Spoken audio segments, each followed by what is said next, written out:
Good evening, one and all. Welcome once again to Notte Eterna. I'm Kevin, your humble dungeon master and the U.S. ambassador for the brand here in America, and host of the channel. So today we are coming back with my four amazing players.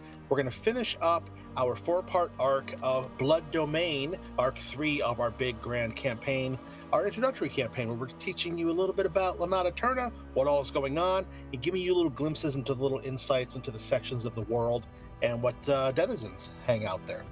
If you haven't joined us before, welcome to the channel. If you have joined us before, welcome back. Glad to have you here. We are in the middle of, like I said, telling a story. This is the fourth of the four-part series that we're doing.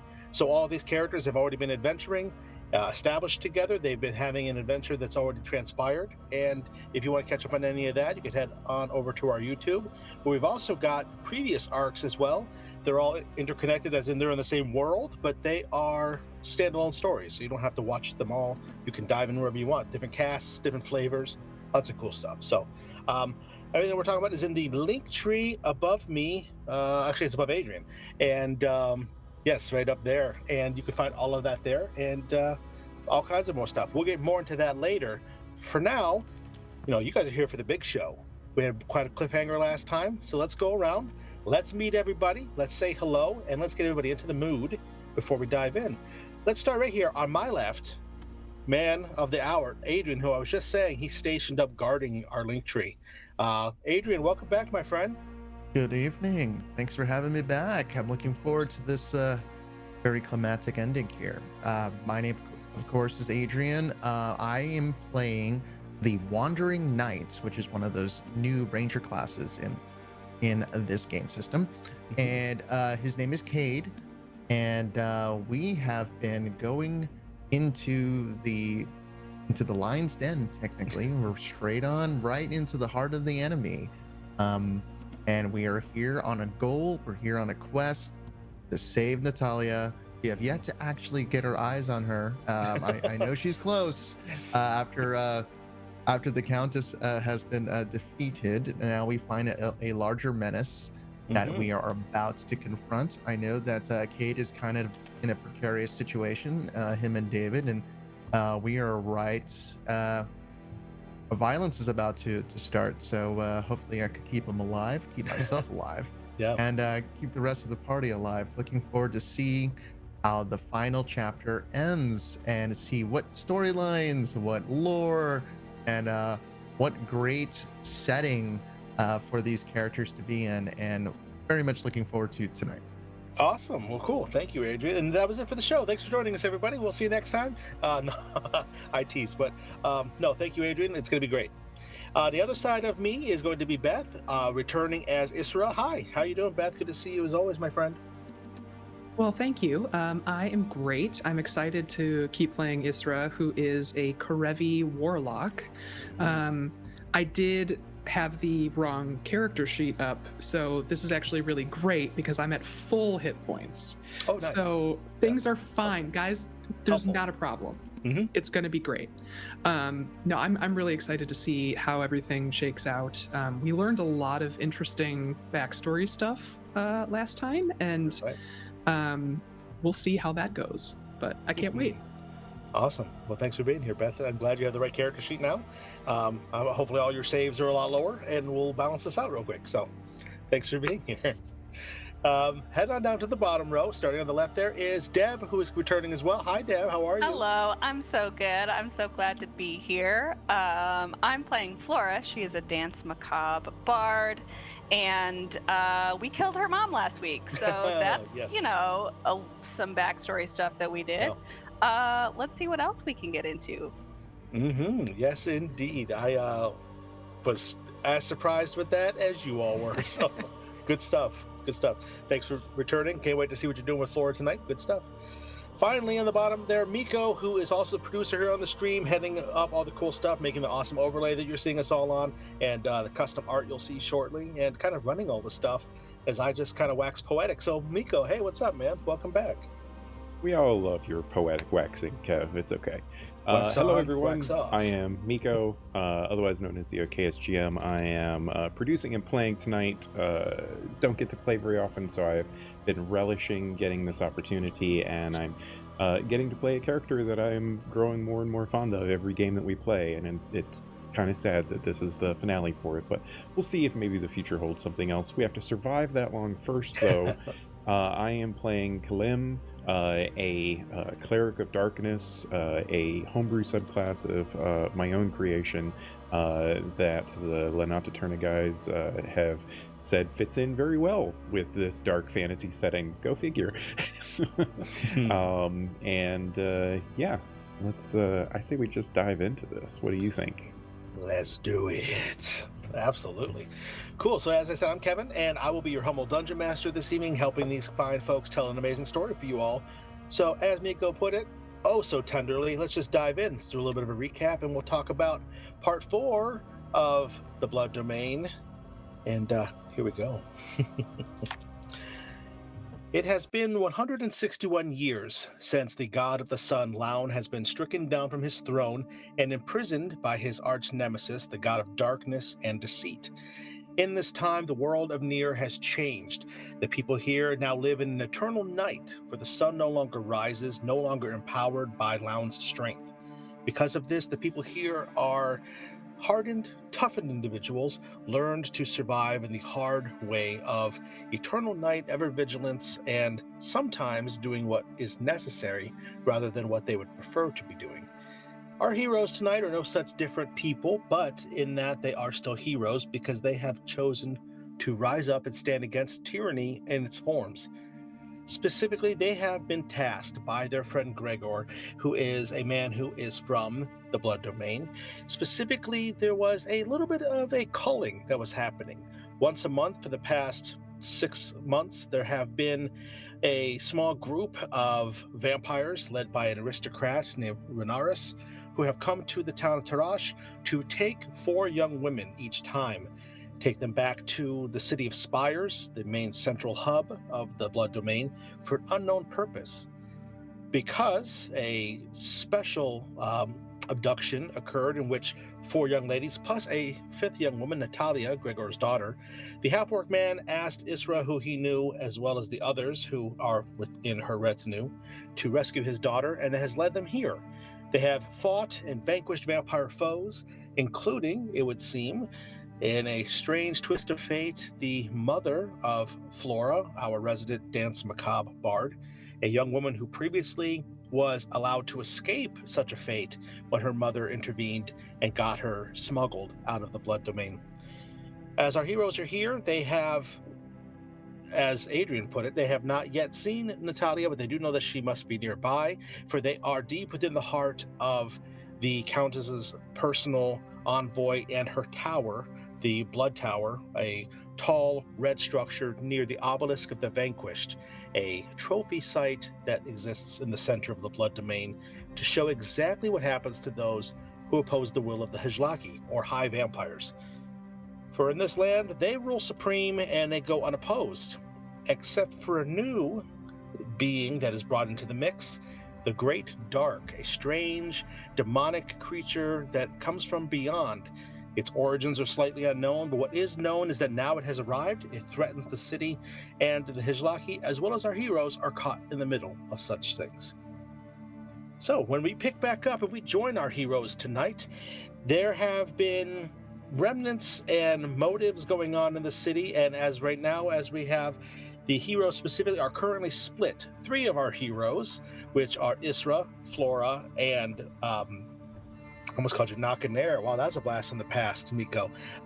And Kalim are with Regia, who is a huntress who is part of the Great Hunt, those who are employed or sent out by the Hjilaki to try to destroy the Great Dark.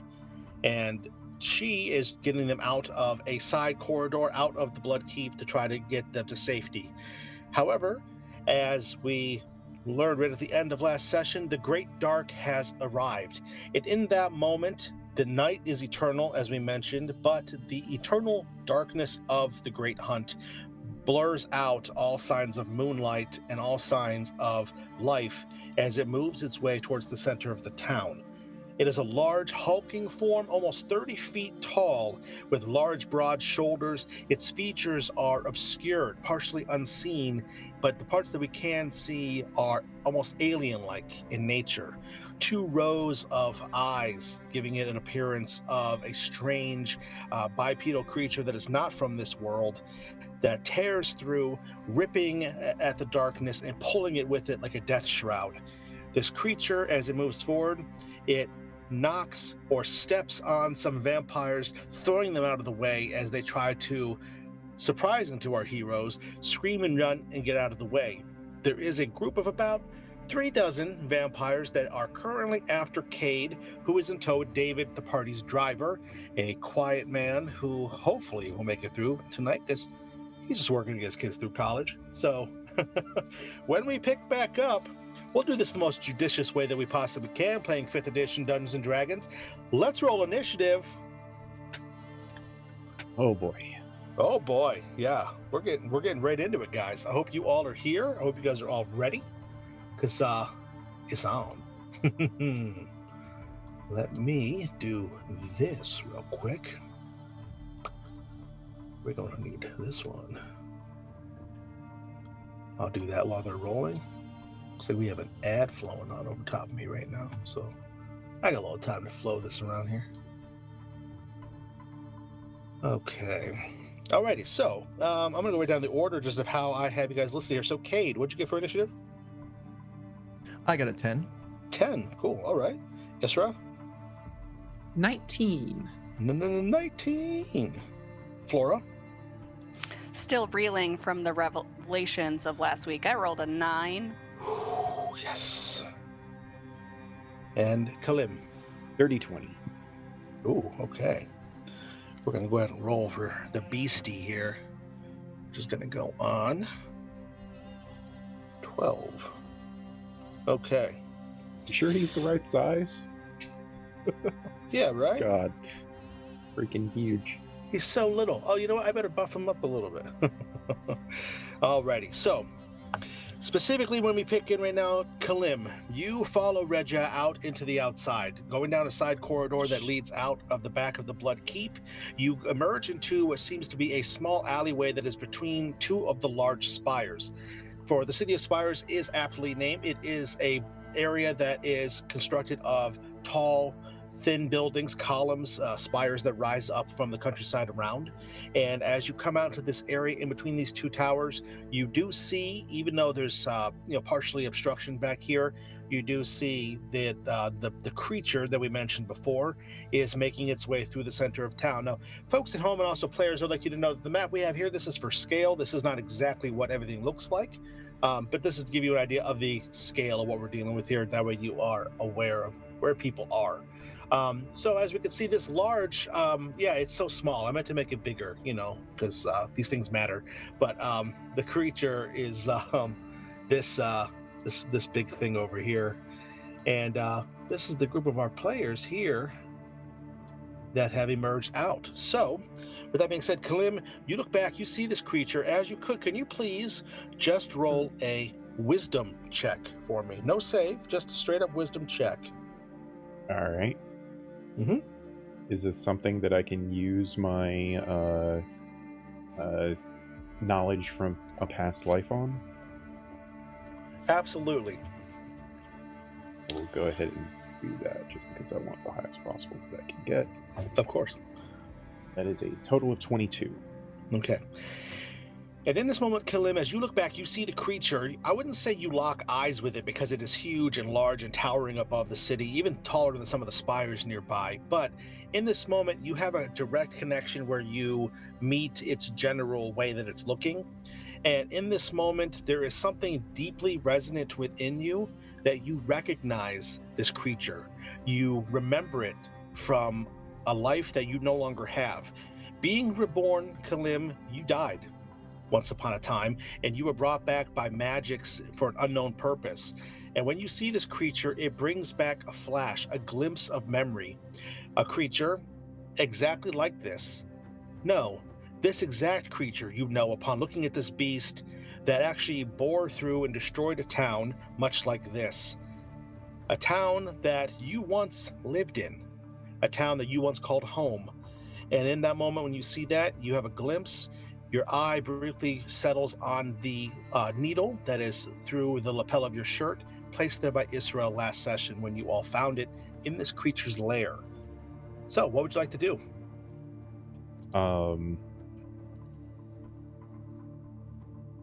Is there any implication as to the emotion that comes that seeing this creature and the seemingly metaphysical connection that Kalim and this creature has, or any kind of emotion that is attached to that I should be aware of before I dig into this?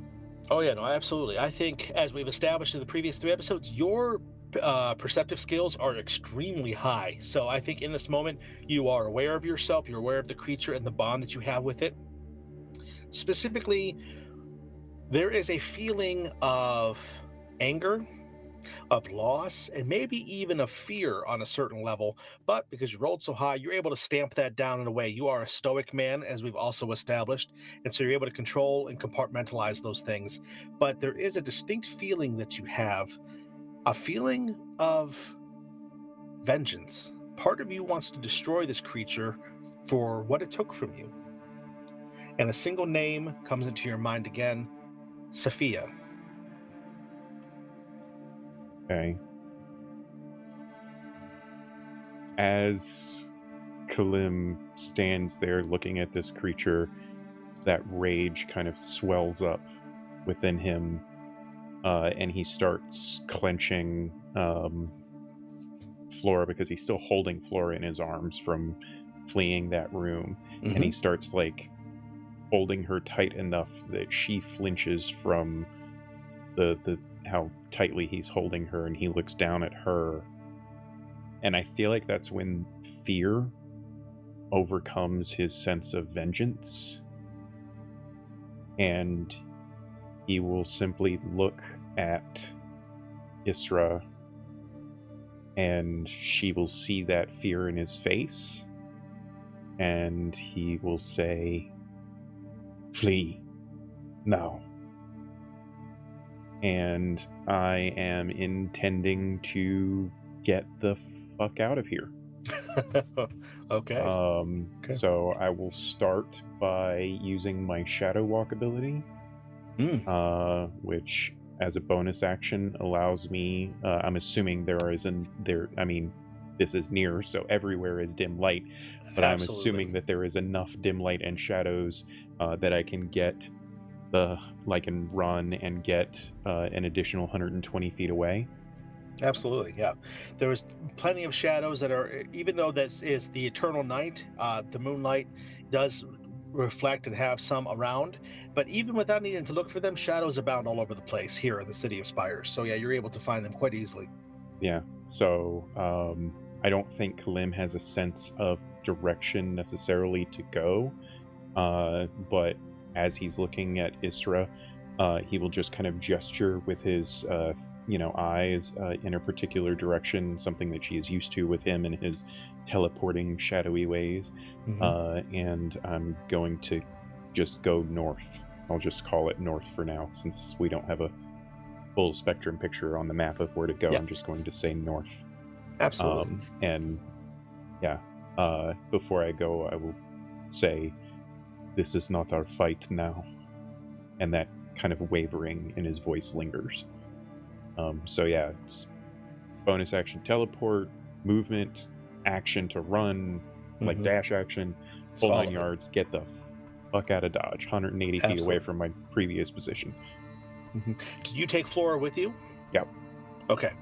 You kind of have her under one arm as you're doing this. Oh no, he's like princess carrying her. Oh, I see. Okay. Yeah. All right. Not a problem. Even better. What a great statuesque moment here.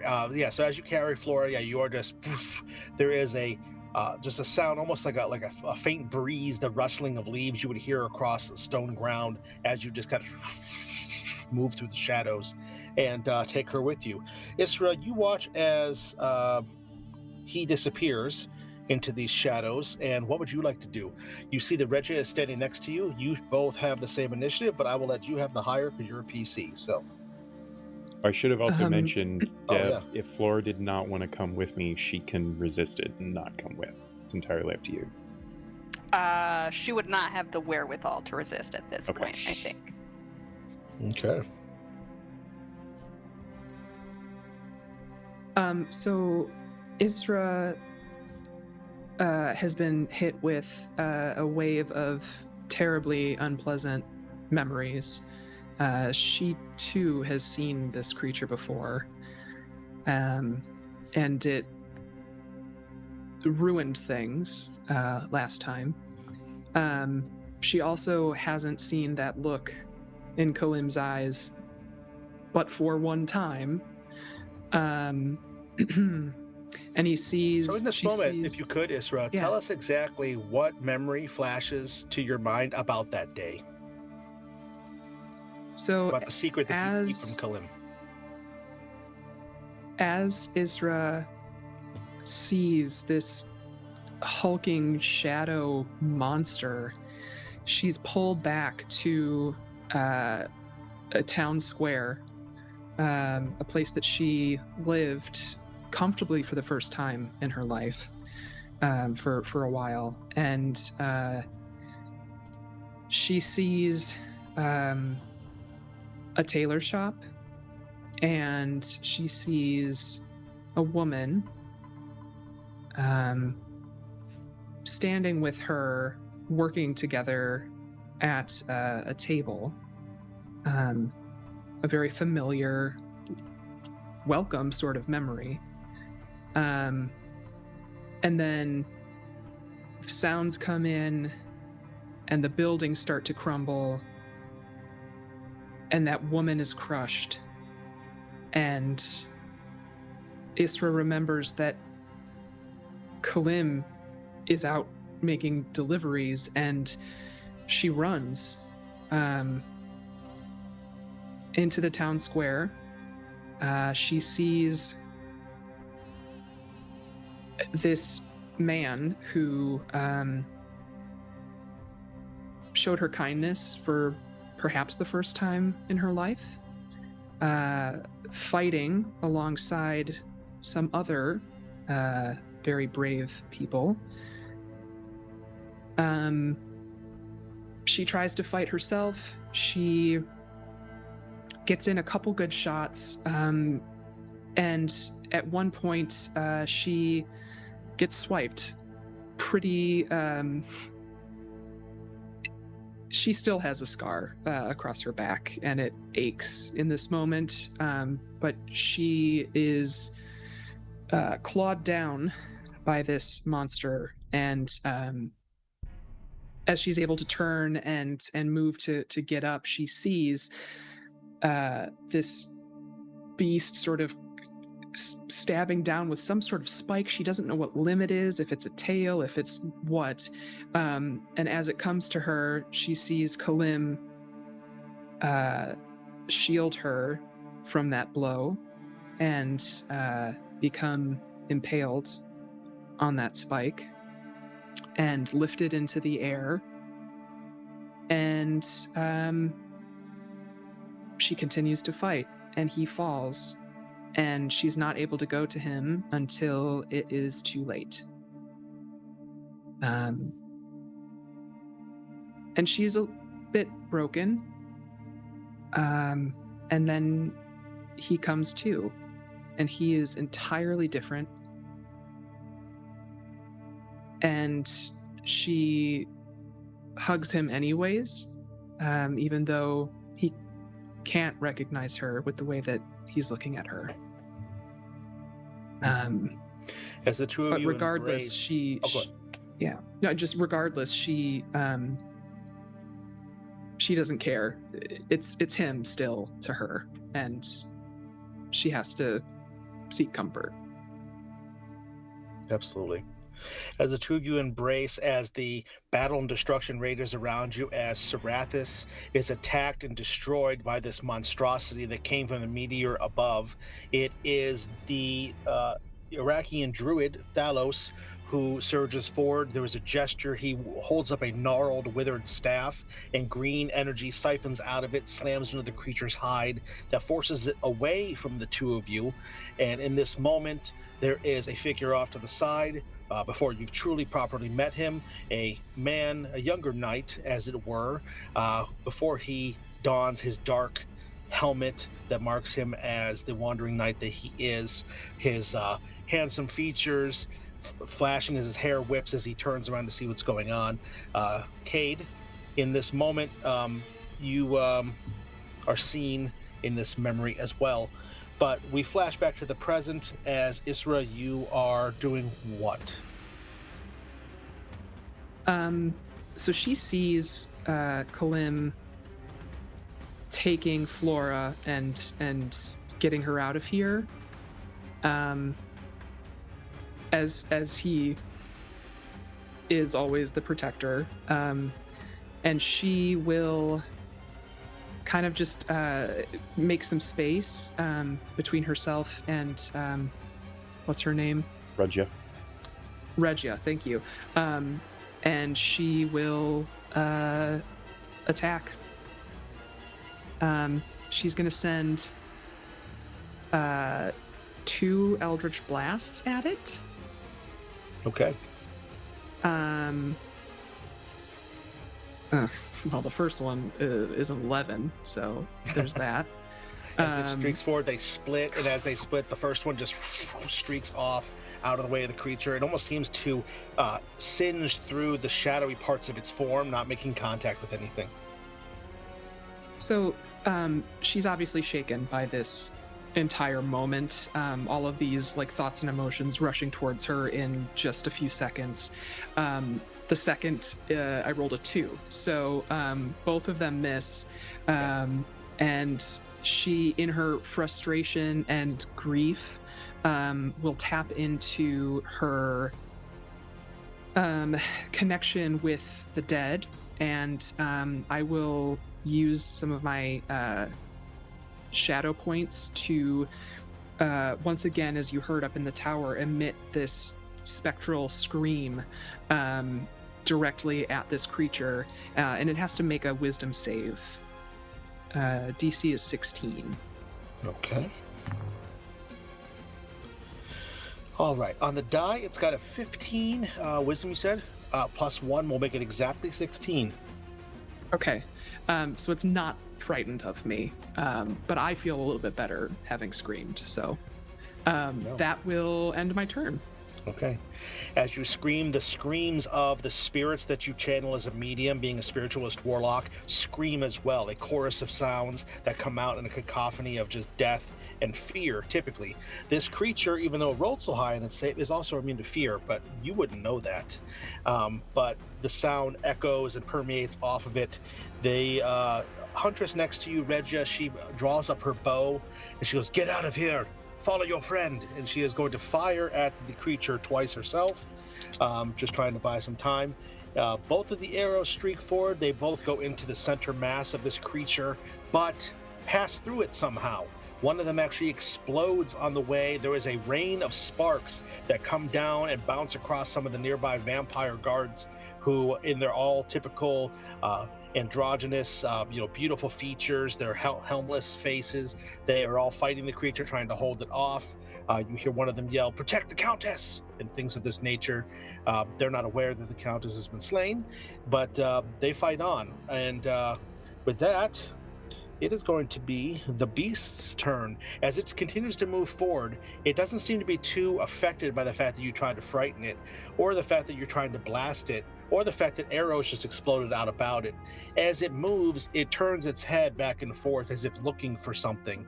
Its gaze, if it could be called such a thing, looks at the tower where you all just escaped from, and it pauses for just a brief moment before looking around some more. There are 2 vampires, guardsmen, who come up towards the thing, and without even moving, without even looking, it just sideswipes its arm, a large, powerfully built arm as round as a tree trunk. It swings it through, and as it hits the one vampire guardsman, picks them up off of their feet, they fly backwards and slam into the spire and crumple as they slide down the side of it. The creature also it starts heading in the direction straight towards you and Regia, you notice, Isra. And as it steps towards you, there is a long, serrated spike that, out of its mouth, slams into the chest of another vampire. And as it does, you see it also get pulled up off the ground, blood and some sort of black, viscous fluid being drawn out of its gaping chest hole. And you notice that the shadows around the creature start to grow slightly and become thicker as it's drawing something out of the vampire that it's using. And inside the tower, David is with you, Cade. You all have come into the tower looking for your friends. You have made it up to the second floor. And when you get to the second floor, you see that there are a couple of vampire guardsmen here. They are knocked down or are taken out somehow. You do see that off to the side there is a panel that has slidden away, a column that was up against the wall that has been moved. That looks like it has a stairwell that leads down into a lower area. This is probably where your friends escaped. I mean, you're cognizant enough to realize what was going on. Natural assumption. Okay. Yes. As we are running and it's kind of hectic and we're going up, you know, I kind of feel like that scene in Star Wars where Han and Chewie are being chased by a bunch of stormtroopers down the hallway. Absolutely. And so what I'll do is, as I look over and Cade glances to see the panel in the wall where obviously our friends escape, we'll look back towards the vampires and we'll push David through that panel and then continue go. It's like, escape! And then I will continue to run up the stairs so the vampires follow me while David goes out the side door. Absolutely. And I'm heading straight back up towards the Countess's chamber at the top of the tower. Absolutely. As you bound back out towards the stairs to the landing that leads up the curved stairway that leads up further into the pinnacle of the spire, David, as you throw him into the corridor, and as you start to run up, what's your passive perception? Passive perception.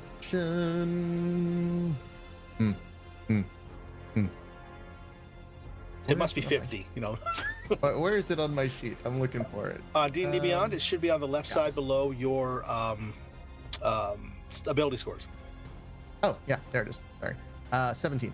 17.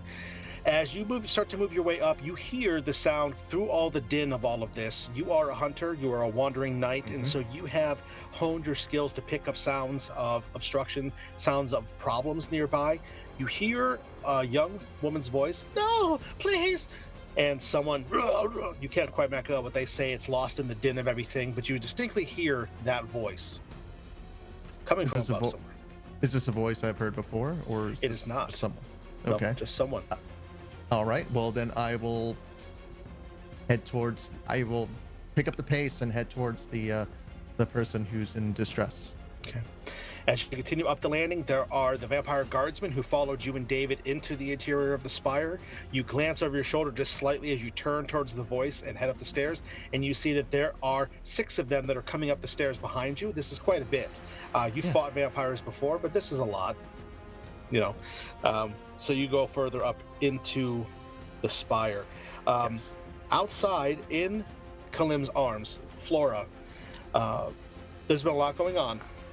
And yes, as you said, you are partially reeling, but in this moment, you can tell there is a distinctive chord that gets struck in the Dance Macabre song that you hear that exists on the fringes of everyone else's sound that wakens you for a moment, lets you know that it's dangerous, you need to be a little more alert. So it pulls you out of your stupor? Stupor, yeah, I was going to say, what's the other word? Shock. Yeah, it pulls you out of your stupor, out of your shock, and you're more aware. What do you want to do? First, at any point did we pass the wind chimes that were my mother's? I think definitely when they were on the first floor on the inside of the spire. I think you guys definitely passed them when you were going up, of course, and as you were trying to escape. We could say that there were some other ones on the second floor, sure. Have we passed like the doorway where I could get back in? Well, in essence, if you look at the map where you guys are currently situated, we're technically very far off. Yeah, it's you're on far the right now. we're on the opposite side. Well, I mean, I just teleported. I just Yeah, you guys are dimension far away. stepped us away, right? Sure. So we're Yep. like way far away. Yeah, Okay. so that would be like here. You're basically gonna have to tell Kalim, no, I need to go back. Yeah, and you guys are That's fine. several turns away at this point. Mm-hmm. Do I hear the yelling from inside the tower? I think from the distance you are and all the No. sounds, the creature screaming, I don't think you'll hear that. Okay.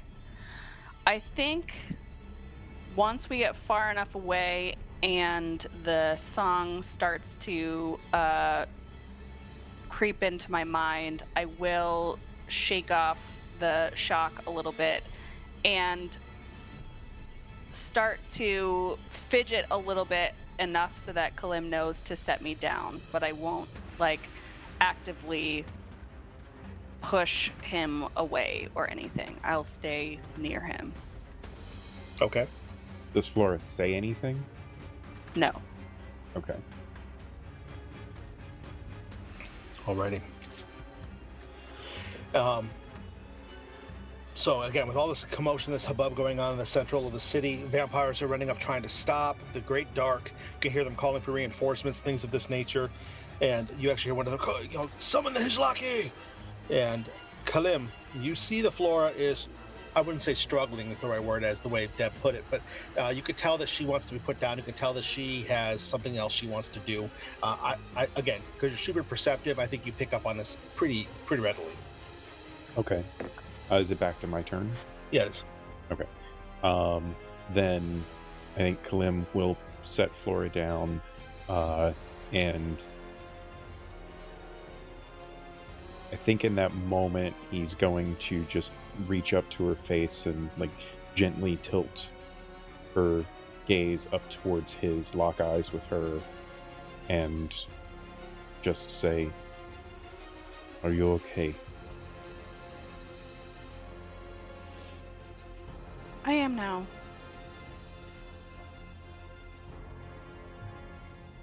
Instinctively, he will just like clutch her in a hugging embrace. And he doesn't breathe, but there's almost this like forced sigh that comes from him as he turns and looks back towards the creature and shudders in fear for a moment. And there's this like hesitation in him as he sees Isra standing there fighting with the creature and not fleeing yet. And Flora will simply hear him say, "I don't know what to do."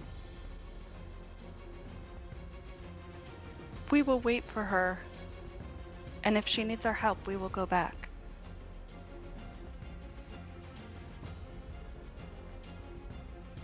Are you hurt? No. Are you?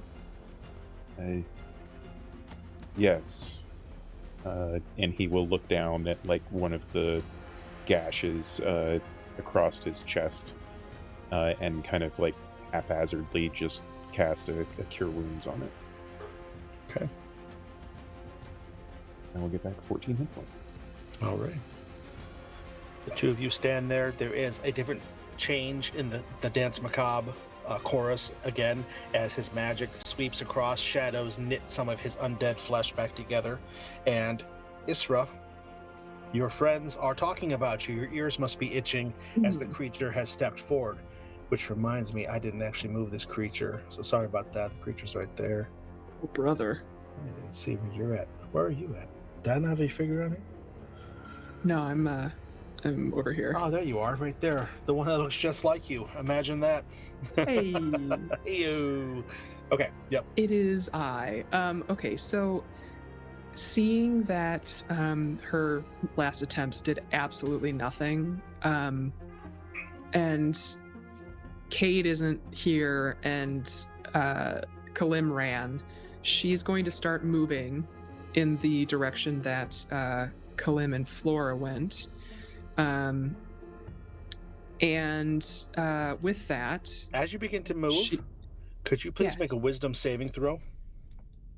No.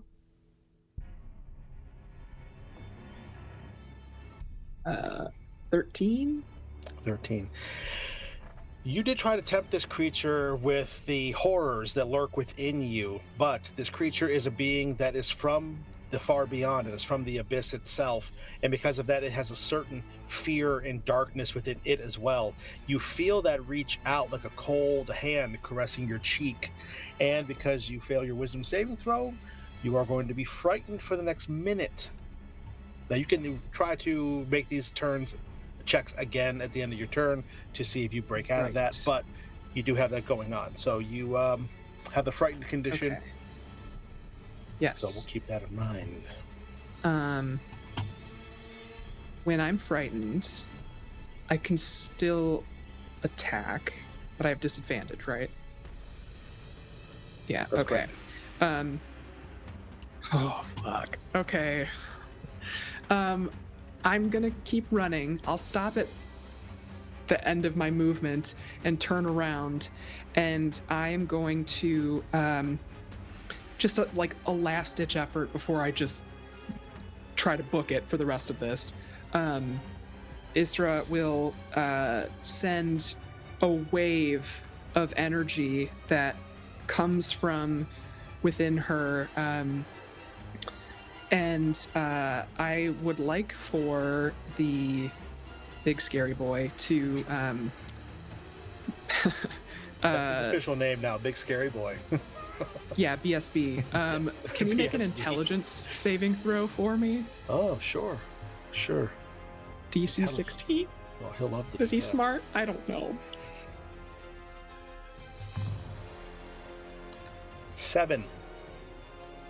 Fantastic for us. Okay, so I have just sent out a psychic lance at this creature, spending like my emotional energy is draining, but I give it everything I've got in my mind, okay.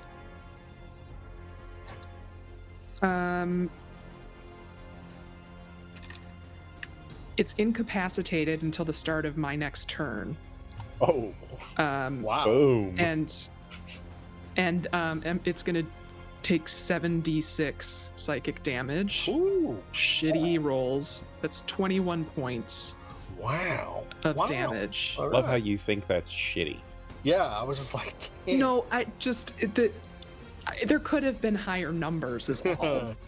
Sure. Yeah, so I'll send that out, and I'll be at the end of my movement, I guess, to try to get back to my friends. Okay. Except for Cade, who is just gone. Yeah, you don't know where Cade is. You guys got separated. Yeah. And so you're not sure where exactly he's at the moment. Hachi Machi. Okay, so that was powerful. Regia is going to, again, take aim at the bow. She fires, and this time one of the arrows hits. It slinks into the creature's chest and slowly gets absorbed into it. And she gets a narrow look to her face. Well, that can't be good. And she just looks to you as if you guys should get out of here. Now, the creature, it seems to reel for a second. It looks around. You can see its head just kind of as it looks around trying to figure out what's going on. It throws its head up, slowly looks around, and then it looks around again, and you see its gaze stops on the spire, and all 4 of its eyes narrow down into slits, and it slowly takes a step towards the tower, as if it seemingly has made up its mind about something. It is incapacitated, though. Yep, it just can't take actions or reactions. Okay. So, But it can move. it doesn't say Okay. it can't. Right? Okay. Right? Just checking. Wait, is that right?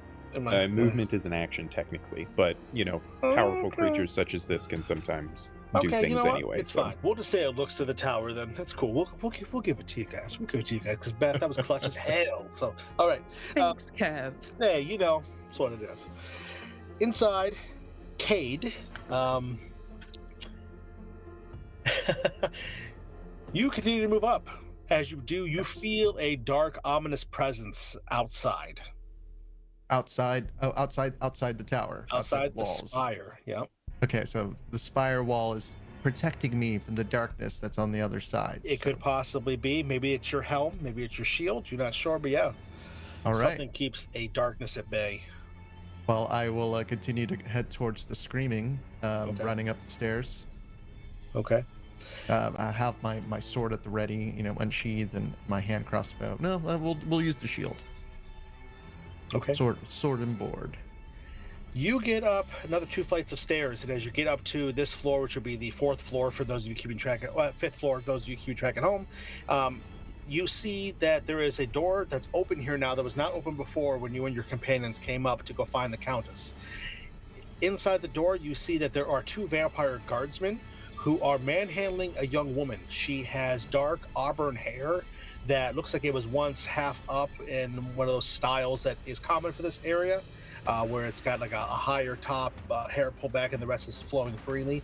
It's a little bit disheveled.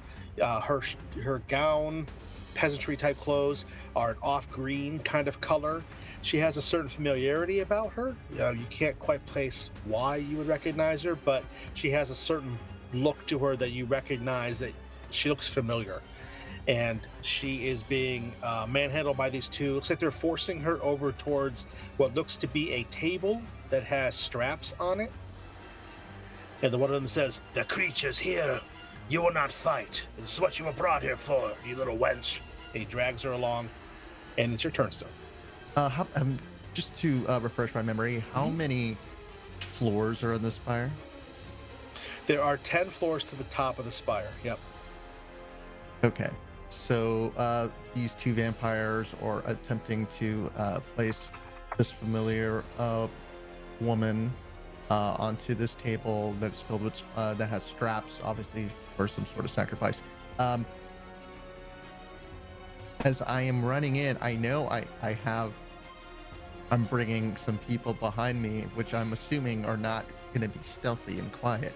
That's a good assumption, I think. Yeah. Yeah. So I am coming in. I'm sure that they hear lots of rumblings. There's stuff going on outside. So as I come in and instantly assessing the room, I want to know if there are any other doors, are there any windows, is there a rug, is there a chandelier, what is in this room, Okay. and I need to know quick. Just scanning. Right. Excellent. Make a quick perception check for me then, please. Some things I'll just give you inherently, but I'll see if you notice something specific with this check. Okay.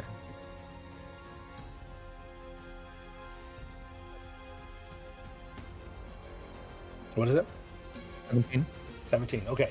As you look into the room, you see the young woman, you see the 2 vampire guardsmen, you can see that, yes, there is the table. There is another table off to the side that has some sort of strange, we'll call it a cutlery assortment, several different knives and torture implements that are splayed out. Some of them look like they are newer than the others. They're all clean and immaculate. It's not like there's anything gross or disgusting in here, but you do see that off to the side there is in fact a tapestry that has been knocked askew, and it does look like it reveals a window that leads outside, because you can see the dark. You can just catch a sliver of the moon in the corner of the window. And the young woman, who, now that you fully see her face as she turns and they slam her down on top of the table, you can tell that she is a half orc. Young. She probably is about the same age as Flora. You would know inherently, without a doubt, with the perception that you rolled, that this must be Natalya. Okay. Time for some thrilling heroics. Okay. Yes. Mr. Knight, do something heroic. I'm going. Let's see. I am going to run in. What is the feasibility? So I'm still kind of picturing it in my mind's eye of running towards the table and grabbing her. Is she already bound? Is she being held down by these 2? Is is violence the only option at this point? Because are they holding on to her? Is there an opportunity to snatch her and keep running? I'm just kind of feeling it out in my mind. You can definitely tell. Yeah, you could definitely tell. Well, make an insight check real quick, please. Yeah. Also, let's see where my figure went from. No, that's a 5. A 5. No. Yeah, you're not sure, to be honest. Okay. Well, in that case, with the sword and shield, going to knock the helmet, so the helmet comes down, and It's just so I don't look like human. Like I don't look like I'm just a set of red glowing eyes in this helm. So having this kind of dread demeanor, and I'm coming up, sword in hand, and shoot. Well, we're gonna have to like buy some time. I'm sure I'm probably gonna get the jump on them. So can I throw my shield Captain American style to one while I'm slashing the other one? Ooh, I love it. You know what? Yeah, let's do it. Make an athletics test for me. It's like I don't have time for combat. 20 for the shield. Okay. Oh, sorry, 20 for athletics. I rolled athletics. Yeah. So you are able to do that. I'll say that you just get a -2 to your attack roll. Okay. Because you're kind of splitting your attentions a little bit, but Right. not disadvantage or anything because you are skilled warriors. So yeah, go ahead. Yeah, make an attack roll for the shield. Just do it as a regular range attack roll, so just regular dexterity check. I'll give you your proficiency bonus on this, and then for your sword, of course, it'll be just a regular attack with your typical stats and everything. Okay, so I just rolled dexterity, proficiency bonus +4. That would be. I got a natural 20 on the shield. Yeah. Okay. So the shield, like the face changes to an angry one. Is Yes, definitely. Yeah, that shield with the ever-changing face emblazoned on the front of it, yeah, it does get more determined, more grim, and yeah, as the shield slams forward, it blasts into this creature, this vampire, and knocks him back away from Natalya for a moment, freeing up her left arm that he had a hold of, and he stumbles and kind of moves off to the side. What is the damage on that? We don't have stats for that, do we? No, it's a shield. I never thought I'd actually attack. Yeah, let's just do it. Let's make it a D8 plus your strength modifier because you threw it. Okay. Let's see. D8 plus strength. That's 7 points of damage. Okay, and that's doubled for the crit. Oh no. Well, so that would be. It's maximized, right? So if it's where your normal damage is D8 plus. D8 plus 2. That's so it would be 10. D8 plus 10. Yeah. Yeah. Nice. Cool. Yeah. So the shield slams in. Boom, it hits it. Now you don't currently have the shield, so that's going to be temporarily taken away from your armor, but that's fine. It does hit the guy. Like I said, knocks him back a little bit, and he looks up and around. He sees you, and as his eyes start to narrow, you can hear the vampire guardsman who chased you and David in here burst up into the room. There are, out of the 6 who followed you in, you see that there are 4 there. Okay. I'm not sure where the last 2 went, but your sword is still going. Right. Yeah. It's like I have to act quickly. I know time is of an essence. I got like 6 vampires behind me, 2 vampires in front of me. So dinging the one on the left with the shield, because I was running towards her, throwing the shield mid-run, miraculously hitting exactly where I wanted to hit. It's at that point where I will, with the hand that threw the shield, will grasp down to Natalya's left hand as the right hand goes up with the sword to take the vampire on the right. Nice. And my goal is to not even see if it hits, and just keep running and get her out the tapestry. So I will I don't know if you want me to take a negative to my attack with the sword because I'm not really focusing on striking. No, just go ahead and roll it. It's fine. I think it was such a powerful move. But, the fact that you were doing this, the fact that the rule of cool is always fun to be in effect, and also you rolled a nat 20 on the shield throw. So I think you're ready for this. You practiced this move. You're feeling it. Yeah, feeling it. That would be a 16. I thought you were going to say another natural 20. Oh, that would be awesome. That would have been so juicy.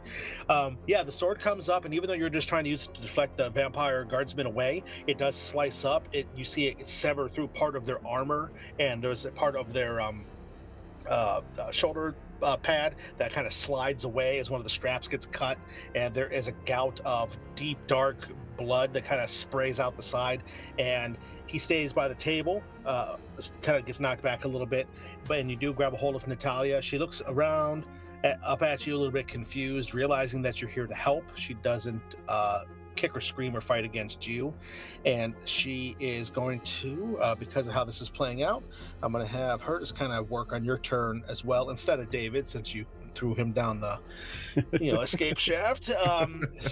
She's gonna she slides off the table, and she stands up next to you, and she looks back and she sees, as I mentioned, the 4 vampire guardsmen who followed you in coming into the room. They've all got swords and like serrated, like club-looking things.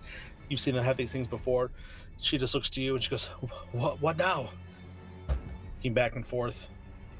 Oh, I just realized I have my helm on. So Yeah. As she, I guess she's like right behind me, or I have her I'm holding onto her left hand, and she's like, let's go. And I'm like, I'm totally forgetting my voice sounds like that with the helmet on, and I'm like, and heading towards the tapestry, like, run. All right, and the 2 of you turn to run outside. Flora, you stand next to your companion, Kalim. You look back to see what's going on. What did you want to do? Do we see David yet? Not yet. How far am I from the Great Dark? Am I greater than 120 feet? Yeah. Yes. Because you didn't move away from where you and Kalim were. You guys are 170? Is that what you had said, Miko? 180 before he moved. So if, like, he we'll moved make it a kind of solid 200. Well, he moved kind of laterally, so I don't know if that would really put us any closer or not. So it's probably still around that 175-ish kind of distance. Yeah. Let's make it a solid 200. I'm going to hold a spell in case the Great Dark gets closer. If it gets within 120 feet, I want to throw up a spell. You got it. Okay. You begin to gesture and call upon the magics. The dance macabre, the little ding ding ding ding ding ding music kind of changes and shifts as you manipulate it. And, you instructed, like, you know that Kalim can get you closer. Yeah. That's fine. So if you want to tell him what your plan is, like, he can. Yep. I can get you closer. She's good to stay here. All right. All right. Cool. The vampire guardsmen all start to creep in towards you, and there is one of them in the front that actually surges forward at you, Cade, with a bit of a yell. He comes in with his sword, and to attack you with a 14, which I know is going to miss. You bring up your sword and deflect it off to the side. It goes wide. It slices across that table that they had slammed Natalya down on, and there is a big shaving of wood that gets planed off the top of it, and he just kind of reverses the grip and gets ready. 2 of the other ones move into the room, and the last one stands directly in the center of the door. These guys actually should be over here because they're not part of this. I just grabbed them all 6, and so they're all just moving in, but they're biding their time. They're waiting to see what's going to happen. And Kalim, yes, it is you, sir. You're outside, seeing all this going on. I think until Kalim has specific instructions from Flora, there's not much he can do. She's not hurt. He's more or less not hurt. He's concentrating on the protection from evil and good spell on Flora right now. Mm-hmm. I think he will ready to use his Step Through Shadows ability again. Ready that, his Shadow Walk ability. He will ready that in case Flora changes her mind and wants to do something. So he will prepare to do that if it comes back around to her turn and she's like, yes, take me somewhere. That way he can do it right away. Perfect. Okay. The shadows shimmer around you as you start to do that. Isra off to the side with Regia. She is looking to you and she says, maybe your undead friend had the right idea fleeing. And she knocks another arrow. You can see that as she does so, this arrow tip has a big broad head on it, almost like some sort of round canister looking thing. You know this is one of the exploding arrows. What do you want to do? Love this for us.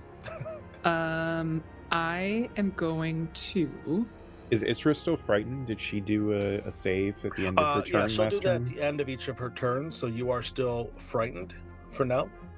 Did she do that at the end of her previous turn? No, because I guess she probably could have. It was the same round that it kind of went off, so I didn't have her do one at the end of the round. I think that'll stay. Yeah, I'll do it at the end of this one. Yeah, she's going to not move closer because she can't. Yeah, But she'll repeat the saving sort of throw at the end of each of their turns. Yeah. So yeah. I didn't have her make it for the first one because it was kind of had just happened. But yeah. maybe I should have. I don't know. But anyway. No. This is good. So she is going to move a little bit closer to the tower, and a little bit further away, but still within 120 feet of this guy. Sure. And she is scared and angry, and she's going to shoot some more Eldritch Blasts. Yes. Always. That's a natural 20 for a 28. Okay, here we go. You remembered, I hate to do this, but you remember to roll with disadvantage, Disadvantage, right? Yeah. Because you're frightened. Do me a favor and shut up. Hey, you want me to go shut up? Hey, disadvantage. If I'm going to remind everybody about the good things, I also have to remind them of the bad things. That is fair.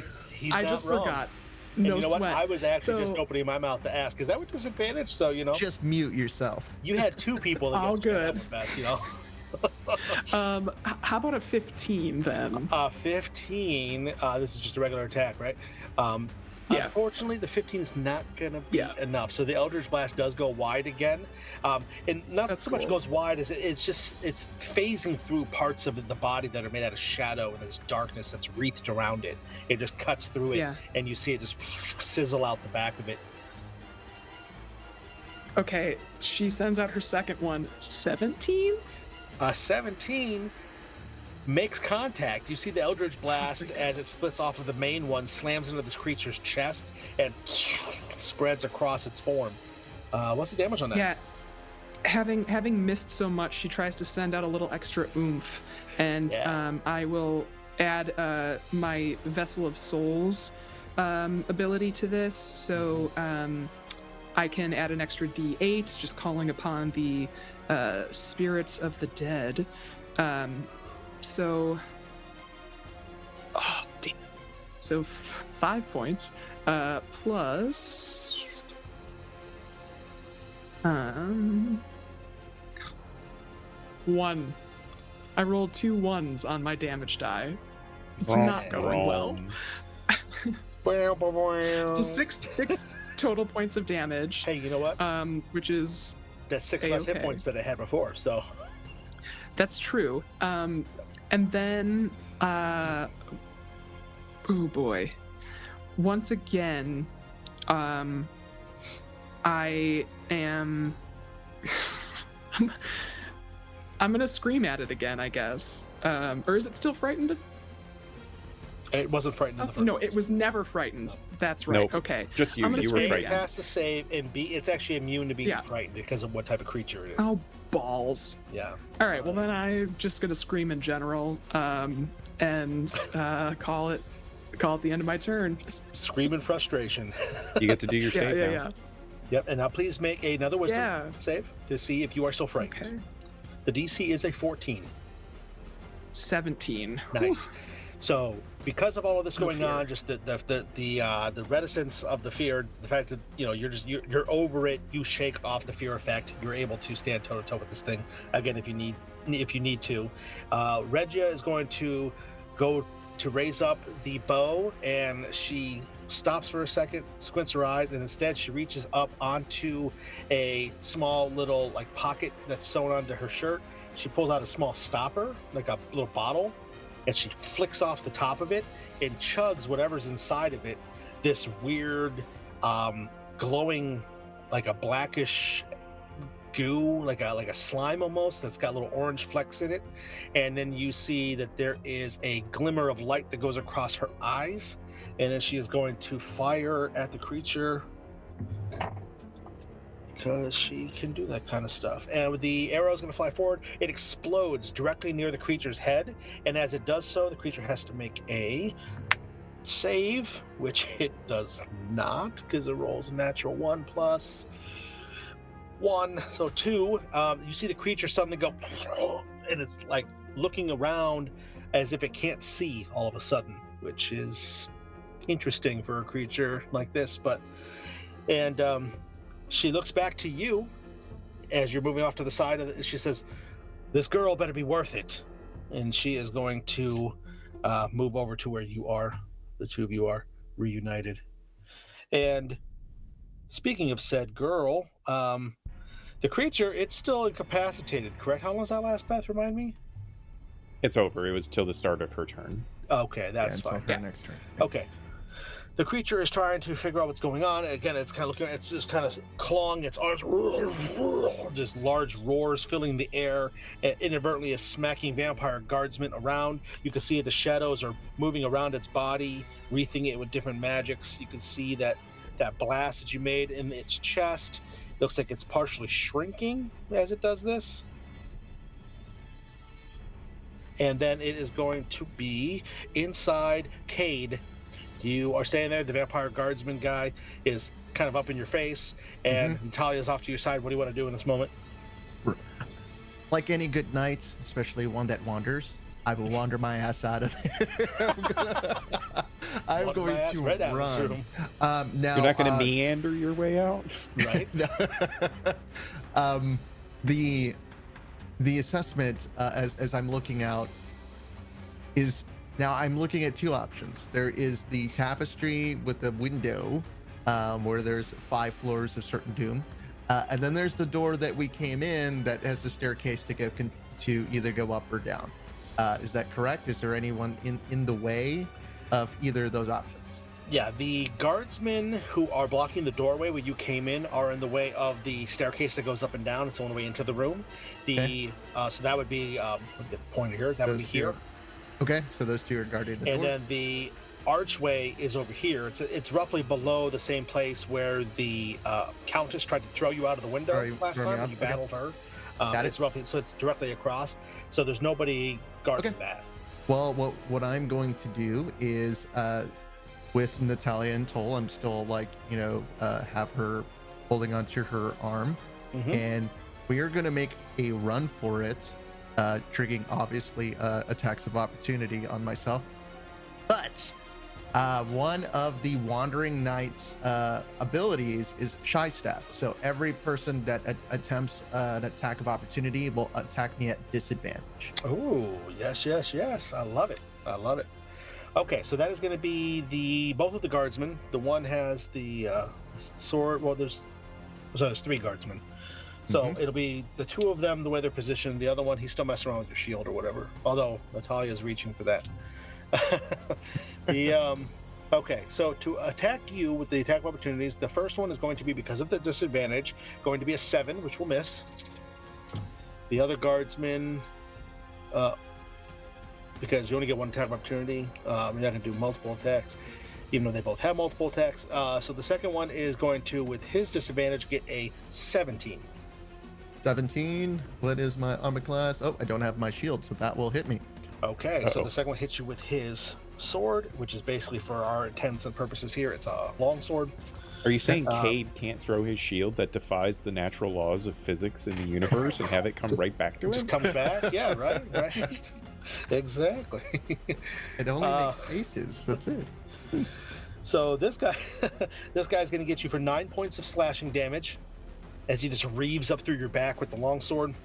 As you grab Natalya, as you're pulling her away, she does in fact have her fingers close around your shield, and she pulls it up off of the floor, and the 2 of you make your way, and you just full on run. She runs with you towards that archway, and right as you guys are reaching the archway, the tapestry that was shifted off to the side just kind of falls away, revealing outside. And as the 2 of you sprint and are about to clear out of it, she goes, "What are you about to?" And then you just jump and pull her out of it. No hesitation, just full on jump. Okay. Now you are 5 stories up, so there will be a little bit of some difficulty to land and not hurt yourself, but hey, that's how things go. She's gonna die. So go ahead. I will Save her, though, no. I have her arm, I have her left arm, so we jump out, and for a moment we're like Superman style, we're just like spread eagle, and looking, admiring the landscape and the spires. And as we're launching ourselves out the window, I'm gonna wait. We're gonna get, let's see, it's 5 stories, so we're gonna eventually arc a bit. Yeah, sure. Kind of do it Matrix style, like, just jump 4 stories. And as we get to like around 3 stories and we're getting to our certain doom, I will reach out in where is it? It's got to be around here somewhere as I'm falling to my death, and I will reach out into my back and I will pull out my immovable rod and click the button. Okay. And just hold on to her, holding on to with her left hand, like hold on. And I'm just like, God, how much do you weigh? And then I'm gonna drop her. I love it. Cool. Oh yeah. my god. You come out, click, and then there's like a you get lurched, and your wrist almost gets ripped out of the socket as you hold onto the immovable rod. You do stop. There's that jerk. There's a swinging sound. As she kind of almost gets dropped, she gets jerked out as well. And then the two of you swing and sway there for a moment. And you drop her down the rest of the way. She falls down. She lands. And then when she lands, I will unclick it, so I fall and I land into her arms as if I was the damsel. Absolutely. So as you're falling, she looks up to see what's going on. Seeing you fall, she takes your shield and drops it to catch you, and she kind of staggers for a minute. She is a half-orc, so she is strong. So she actually managed to hold you up for a few seconds before she's weighed down by the fact that you're wearing armor. And she goes, "Did my father send you?" Yes. Let it up. Like, my friends are in danger. Let's help them get out of here. Right. So you guys are now like on the other side of the tower. On the basically? other side of the tower. You guys are like here. Let's see.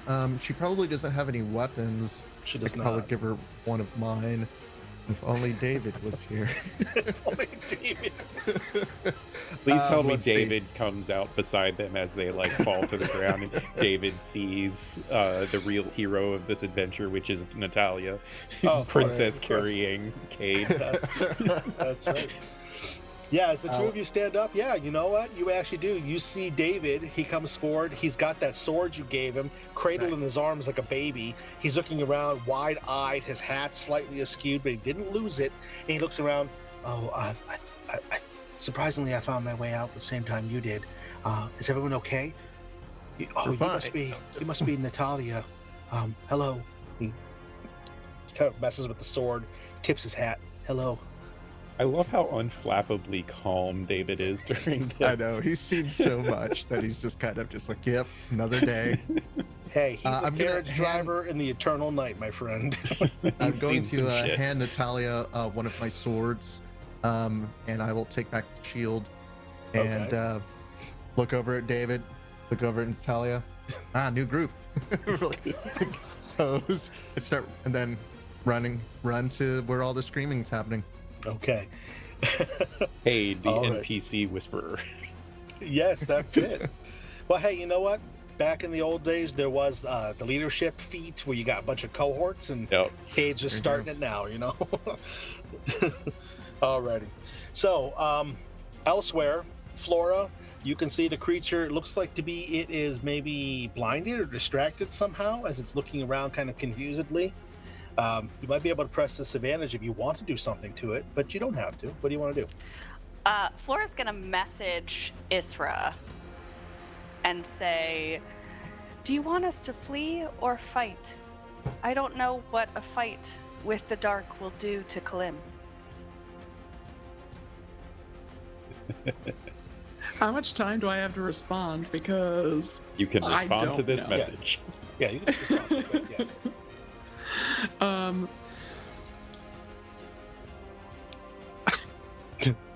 Isra will say, "Do what you want. I'm going to fight."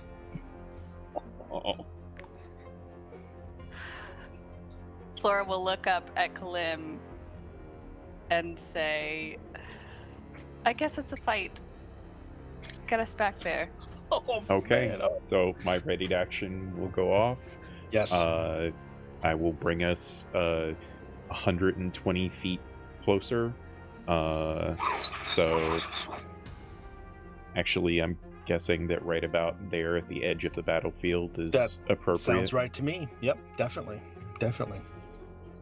So basically what we have here is this area that's depicted. Oh, go ahead. Sorry. Yeah, so I, rather than Princess carrying Flora in this moment, I just kind of wrap I mean, she's wafer thin, so it's not like there's not a whole lot to grab onto there. I think he just kind of like scoops her up at her hip, tossing one of her arms over his shoulder, and he just moves to a shadow, and the shadows kind of envelop the two of them, and then he emerges a few dozen feet behind Isra and just sets her right back down.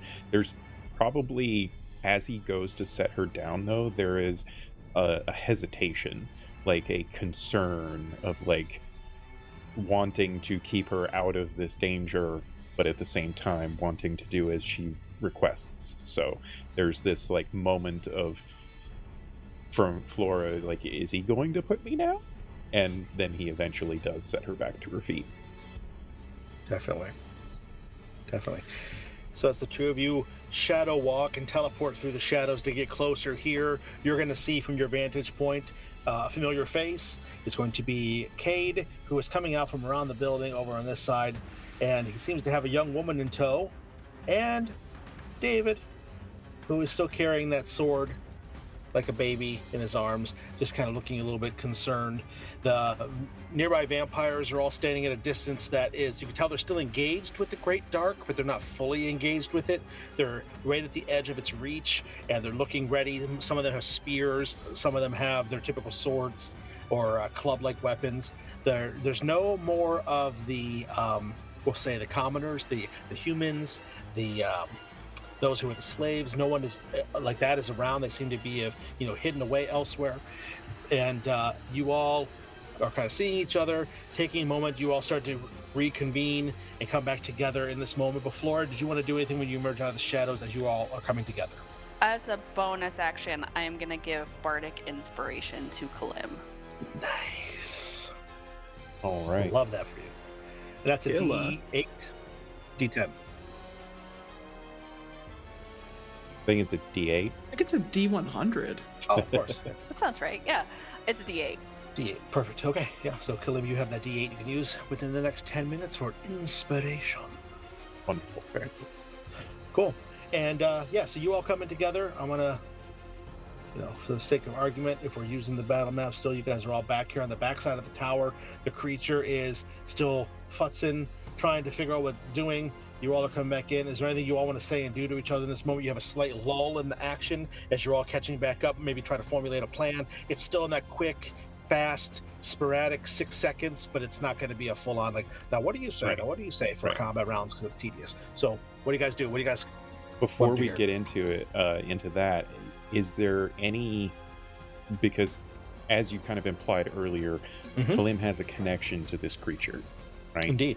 So with the way it's acting, the damage that it's taken, the actions that it's taken, and now Kalim being once again closer to this creature, is that affecting Kalim in any way? This is a great thing to bring up. And actually, now that you are closer, since you have materialized back out of the shadows again, Kalim, there is something that feels heavy on you. It almost feels like, for lack of a better description, if you were to have, say, gone swimming and your clothes got soaked, how you just feel heavier, you feel like there's a weight on you. It kind of is like that, but with your soul, with your spirit, with your essence. There's something other that is riding around with you right now in this reborn form. Okay. I think that Kalim then is going to mostly be non-responsive through this interaction that we're having, and he is just simply fixated on the dark, the Great Dark, and is having a difficult time tearing himself away from looking at it. And there's this like sense of growing hatred and fear coming across his face as he sees it. Absolutely. In this quick moment, Isra will look directly at Kalim and try to maintain his focus for just a second. And she'll just say, if we run, it gets to live. And she just waits for anyone to respond. As Cade is running, he is even before he gets to the group, he's kind of yelling out to David, David, where's my horse? Yes, of course, Master Cade. I will. And he looks around, and you guys all see that the Great Dark is standing in the decimated parts of the carriage that you guys rode up on, and David just, oh my, oh no, um, I'm sorry. I have for not been yelling, angry until this moment. Yeah, It's like- I apologize that I'm yelling, everyone. I'm, oh my. And okay. it's actually, you'll notice that it is Natalya who looks, she goes, what the hell is that thing there? Great. Oh, that's big. Yes, and then you look up Cade, you see it. The Great Dark throws its head back and screams, and it is a strange primal scream that rents out through the eternal night. It actually looks like the moonlight above shimmers and partially twinkles out, as if whatever this thing is doing is drawing forth primal essences from beyond. The lunar magic that Lowen was able to instill the moon with seems to be temporarily affected by this thing's primal scream, and it turns and it just slams its body down into a position. You see its body ripple and snap. There is parts of it, the physical form that it has besides the shadow parts, snap and pop into place. This would be the equivalent of a largely built man flexing his muscles and getting ready for a fight, ready for a throwdown. And as the creature looks at you all, it is Regia who looks to you all and says, well, we're in the deep shit now, everybody. And she is going to ready another arrow. And as you all prepare to fight the Great Dark, Cade, you want to say something? I've fought this creature before, haven't I? You have. And in that moment, you have a brief glimpse of you, Thalos, slaying this creature with a slightly younger Isra before she fully came into her own with her powers, before the, we'll say, spirits fully channeled and gave her warlock abilities, before you knew Flora, before you all joined together properly. So you all look around to each other, and I would think that Cade and Isra share a moment, maybe that warrior instinct, where the two could just look and lock eyes for a moment and know that, you guys got this. And yeah, it's almost like I know it's not a memory, but we're reliving something again. And even last time we kind of came in with an entrance, and as Cade looks towards Isra, he will whip out his sword that shines the light of the moon, and he'll twirl it around and look very knowingly like we have done this dance before and we have survived. And it looked, sizing up the monster, doing his hunter's mark like he did before, and knowing, really just kind of standing in confidence of like, we've done it before, we can do it again. This time we have even more help. And he will just like raise his sword up and, getting ready to, he's not going to run from this fight. And he's ready to go. He's just like, he's ready to stand with his friends one more time. The only difference is that Kalim's is changed since the last time this battle happened. So, and so be like, so he will approach closer, kind of gathering everyone ready for the battle. But we'll notice that Kalim is kind of like in a strange state. So he will like wave his sword. Are you okay? We need you in this battle. Come on. And he will put his hand on Kalim's shoulder. We need you now. Am I still going first? Am I going next, Kev? Or is something else going to happen? Yeah, you will go real quick. If there's, just anything cinematically you want to do before the fight truly begins? Well, so if I was going to go next, I had a thing that I was going to do, but if something else was going to happen before I get an opportunity to go, it would change my action here. So I see. So Kalim, you look at Cade, you know that yes, you have to take action, you have to step forward, and you look back towards this creature, you lock eyes with it again. Please make one more wisdom check. Just a check? Just not a check. A saving throw? Not a saving. Can it be a saving throw? I'm much better at that. Why not? Make a saving throw. Oh. Not gonna matter. Oh no. I rolled a natural 1. Oh God. Oh, God. things are about to get cinematic. Okay. In that case, Flora, can you please roll a d6 for me? Oh boy. That's how many seconds we all have to live. That's a 6. Oh 6. God. Okay. Nice I knowing you rolled guys. it on the real dice because I don't trust D&D Beyond. Not a sponsor. Kalim, as you look towards the creature, your eyes meet it. That heaviness weighs upon you, and again you hear that voice whispered on an unseen breeze. Sophia. And you have a flood of memories come back to you. You remember being a young man, long dark hair, being well liked by your peers, of growing up around Serathis, of meeting a young woman, falling in love, marrying, opening up a tailor shop, finding a young girl on her own in need of help, taking her in, rescuing her, you and Sophia, your wife, caring for Isra as if she was one of your own. And in this moment, you are going to take 6 points. No, sorry, 6 points. 6 points. You're going to take 3 points Of damage to your. I'll let you decide your wisdom or your intelligence. I think in this case it's going to end up being his intelligence. Okay. So your intelligence score, until something else might happen, is going to temporarily be reduced by 3. Way to go, Deb. This is all your fault. We could have run. Where was That's that true. bardic inspiration? I mean, Bardic inspirations don't help with natural 1s. And you look to the creature and you remember, Kalim, it killing you. Mm-hmm.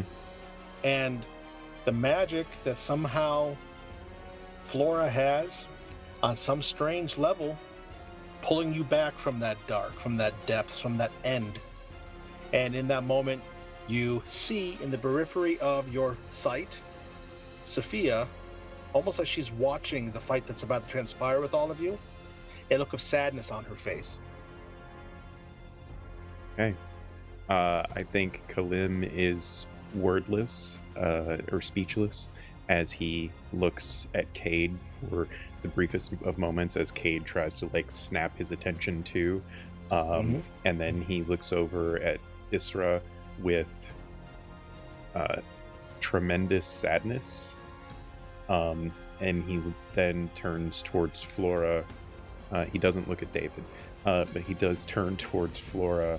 And there seems to be an almost recognition there that he isn't fully aware of, but she was perceptive enough to notice that there's something there. And then he just kind of nods. And you said this creature is made of shadow, right? It is made of shadow. I mean, there's flesh and bone as well, but yeah, it mainly There are has shadows kind of flying all around Yes. it. Yes. Okay. If you'll allow this, then I think Kalim just falls into the shadow at his feet, shadow walks, and materializes out of the shadows that are enveloping this creature to appear immediately next to it. And I am going to attempt to dispel evil and good upon it. Oh, snap. Yes. I love this so much. Yeah, so Kalim, you look away from the spirit of your wife, who, unbeknownst to you and perhaps unbeknownst to your companion, somehow you know inherently, Sophia has been traveling around with you, one of the spirits that's held within Isra. And as she looks at you and you take this moment, you do. You emerge into the shadows at your feet, and as you come out, drop is maybe a crass term for how fluid and beautiful it looks when you come out of this thing. You come out of the creature, and as you are landing at its feet, you reach up and you cast a spell. And do I need to roll something for that? You will in a moment. First, I have to even see if I hit. Okay. Another nat 1. Let's go. No, but I'm gonna be adding some stuff. So it's a D8 from the Bardic Inspiration, right? Yep. Yes, if you want to use it, yeah. Okay, so that is a 21 to hit. Okay. Yep. And now he needs to make a charisma saving throw. Oh, charisma. Yeah, he's great at those. Great job. Okay, because he's got a +0. It's going to be whatever he rolls on the die. 11, which I'm sure will fail. He is banished. Nice. He is dismissed from this world's existence. He is sent back to his home plane of existence. Assuming that this is not his home plane of existence. Right. Yeah, so as you land, you look up, and your essence looks at this creature, combines with this creature. You gesture, you complete the ritual. There are shadow runes that dance around your hands, and as they flare out, surround the creature, there is just a silent, and the creature just kind of... If I could add to that, I yeah. actually think that Kalim turns the shadow that has been wreathing this creature against it. Oh, yes. Yes. As he emerges from the shadows of it, and he, with just his hand, summons this shadowy dark energy and slams it across this creature's form. The shadows of the creature itself writhe and almost scream with like power, and just start enveloping it in its entirety until it shrinks to nothing in front of Kalim, and then just bursts in a shower of darkness. Absolutely. And the creature does. It vanishes from sight, and you all see Kalim stand there for a moment, and when the creature vanishes, you see Kalim, his feet almost seem like they're going to give away from out beneath him. Kalim, can you please... I think his feet absolutely give out from under him, and he just like collapses, perhaps to his hands and knees on the ground, like his face grimaced in pain. Mm-hmm. Kalim, can you please make a charisma saving throw? I will try.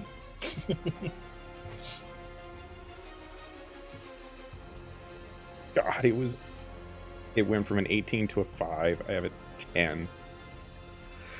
10 total. Okay. Kalim. One moment while I roll. Anything that I have nothing. There's nothing Drop I one can on do. the ground. No, it's a 6, but I'll re-roll it. It's okay. Okay. Oh, still a 6. Oh no. All right, Kalim.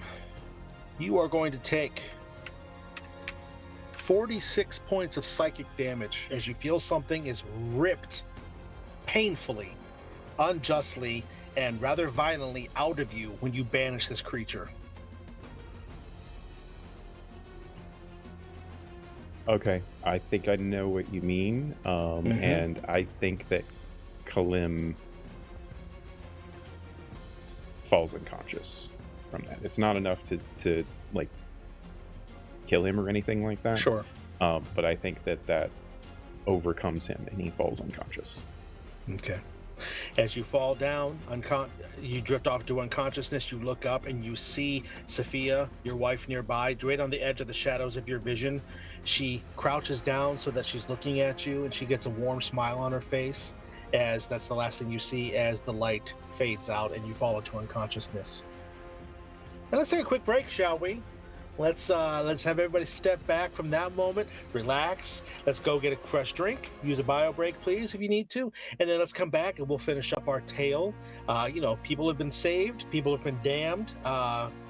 Who knows what's going on with people. So this was great. So yeah, we'll be back in about 5 minutes and we'll finish it up. Thank you so much, everybody. See you soon.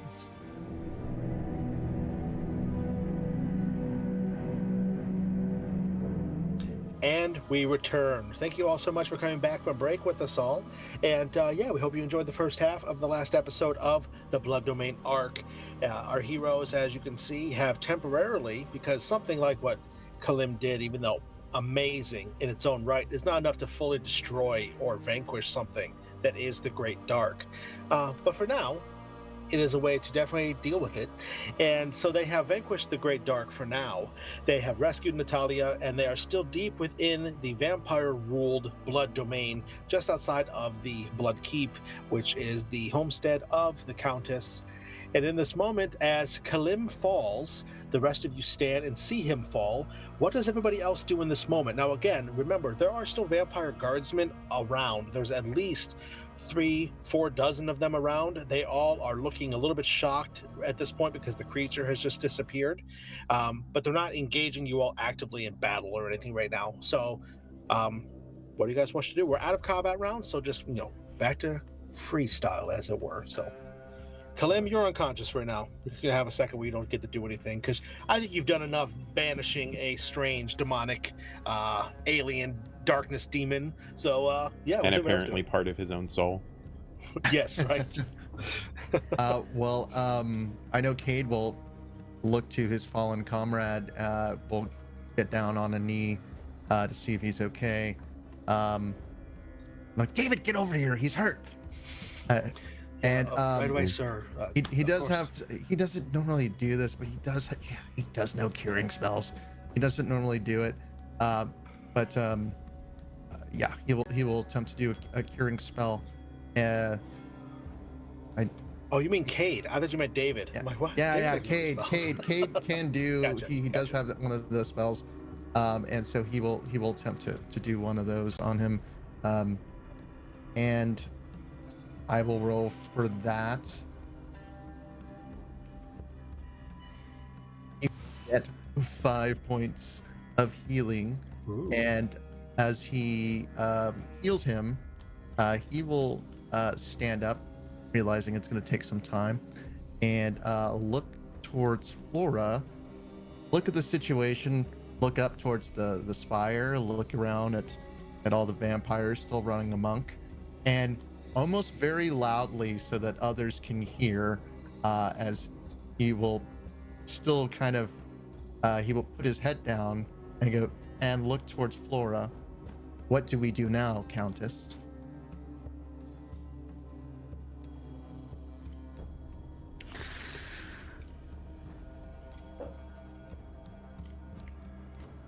She was not my mother when she was the Countess. It might still go to you. I think we should flee. I like that. As you all stand there debating, Isra, you are standing nearby the fallen Kalim, looking to see if he is okay. You look over in the direction of, you hear what almost sounds like a whisper from nearby, someone calling your name, maybe. You look in the direction, and where we, just before break, saw Saphira. No, that's somebody else. She's not involved here, sorry. Sophia, when we see Sophia off to the side, you look to where her spirit was standing and don't see anything. Yeah. Grateful that Cade was able to do some healing. She'll kneel next to Kalim. Does he wake with the healing, or is he still out? He's still got quite a toll taken out of him. He's not, I don't want to say dead. He's not dead because he's reborn. He kind of exists in that strange, not living. We had a great term for it last week? Was it unlifed or something like that? I forget. We had some cool name for it. I forgot. Unalived? Unalived. Yeah. Unalived. That's what it was. Yes, indeed.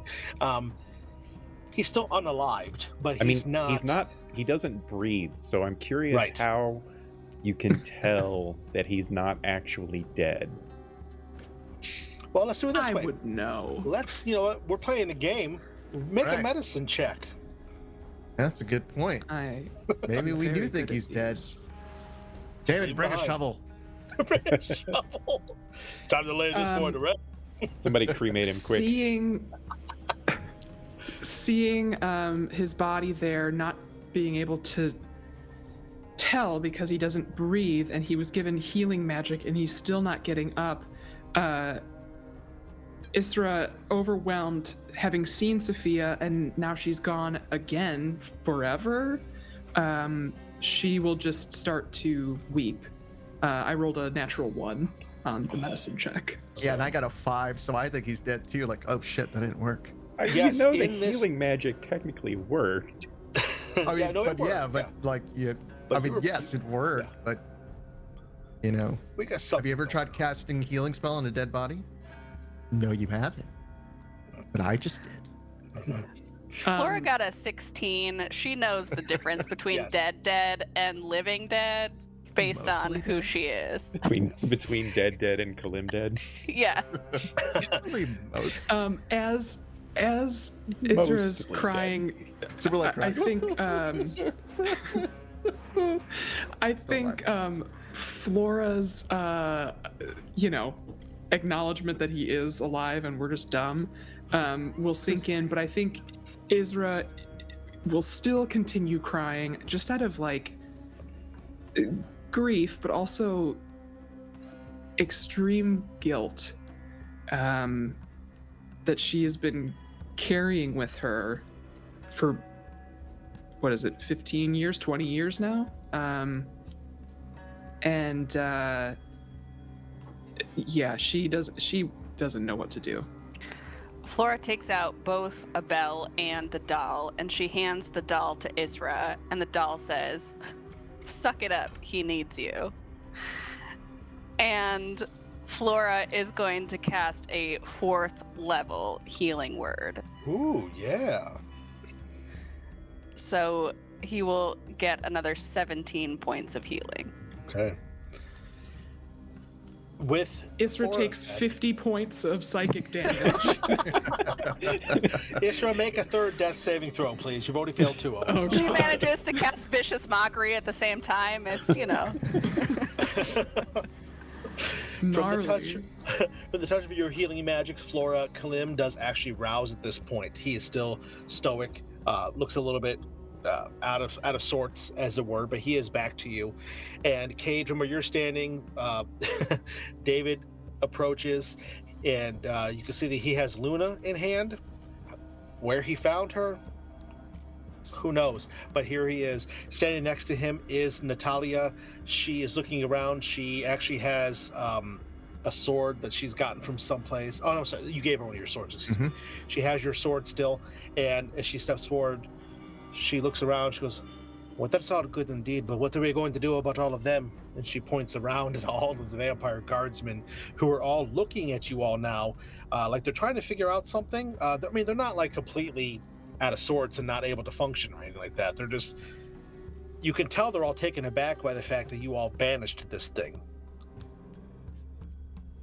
I say we just pack up the carriage. Oh no, the carriage is smushed.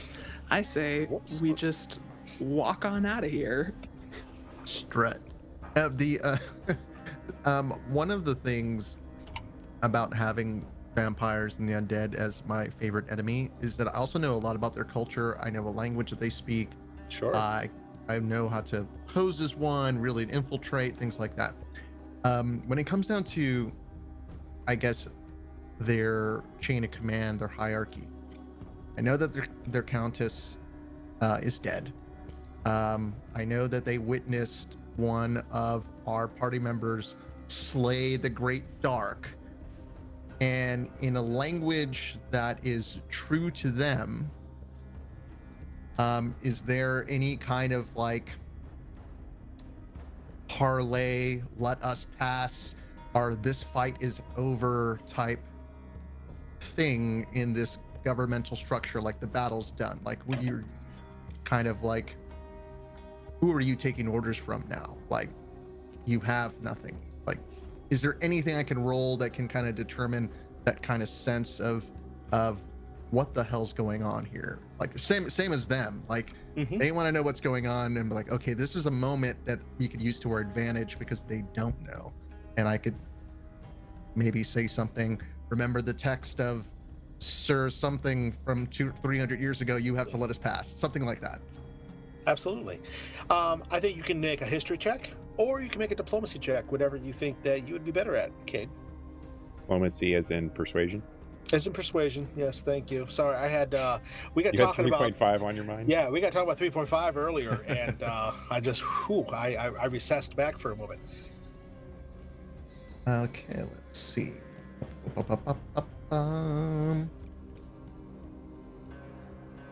Can I use, because I want to use it, ask that before I use it.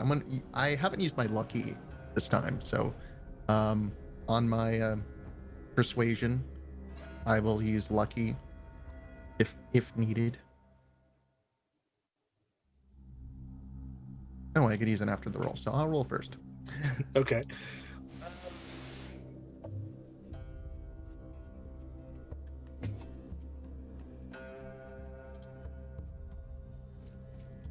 Did it work? What did you get? 18. It's weird. Every time you roll, when you say it, I don't hear it for some reason. Oh, that's Your weird. computer is just like, no. 18. What was that? Was that persuasion or was that? That was persuasion. Okay. Yeah, you're well aware that definitely, especially here in the blood domain, it's very court driven. I mean, there is an entire aristocracy, almost like a feudalism type of system that exists here. So the vampires are very accepting of that sort of talk, that sort of behavior. So yeah, you definitely you appeal to them in that way. Go ahead. What is it that you want to say specifically? I mean, you know that's definitely the way things would be done, as you say. Right, and I'm going to cause some more confusion, kind of going off more to what I was speaking to Flora about. And Okay. I want to, by the rights of this hierarchy, confuse the vampires to believe that Flora actually is the next in line to the Countess, regardless of when she became a vampire or not. Due to this old ancient law, the power does go to her. And there were vampires in that chamber that knew that Flora was her daughter.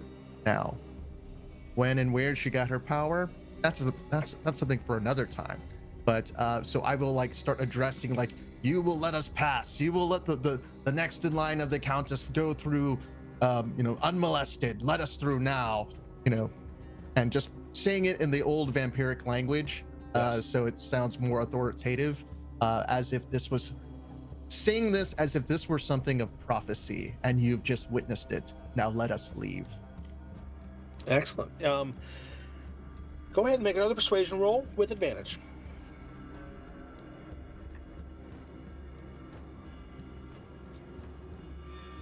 Natural 20. Just what the doctor ordered. Yeah. So yeah, you go into this big, long, elaborate speech. You call upon ancient, different order numbers and different sections of the vampire, like the codex, I guess you could say. Their laws, their structures, this sort of thing. And you go about doing that, and it all makes a lot of sense to them. They all seem to read into it quite clearly. One of the vampire guardsmen steps forward. It is the same one that you had all interacted with before when you first arrived, and they say, what you say makes sense, and we will look into it further. She looks to you, Flora. I'm sorry, they look to you, Flora. Perhaps you would like to stay here to make sure we get to the bottom of this. It will take some time to speak with the Blood Matron to make sure that everything is... And she looks to... Sorry. They look to Cade for a moment, and then looks back to you. Make sure everything is sorted out properly.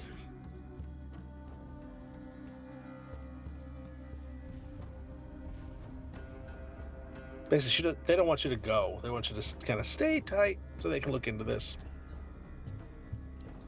Is that a request or a command?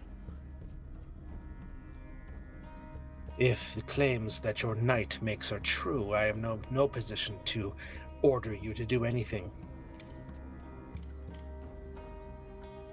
I would like to see my friends to the border of the blood domain. Of course. Then they look around to the rest of the guardsmen. You shall go in peace. I see that your carriage driver is intact, but your carriage has been... Well, it has been destroyed. Are you able to make the journey on foot? You had a taxing battle, I see. I require another carriage. Big And one. and you could tell that they really have to swallow down something that you can tell they want to resist and go against this. And as they start to talk, it's almost like something stops them because they just kind of, very well. And they gesture towards, there's a vampire carriage. It's very elaborate. It's got 6 horses in the front of it, and which, as you know, marks it as a lower station member of the nobility class here. So it's a nice carriage. It probably realistically would have belonged to the countess, to your mother.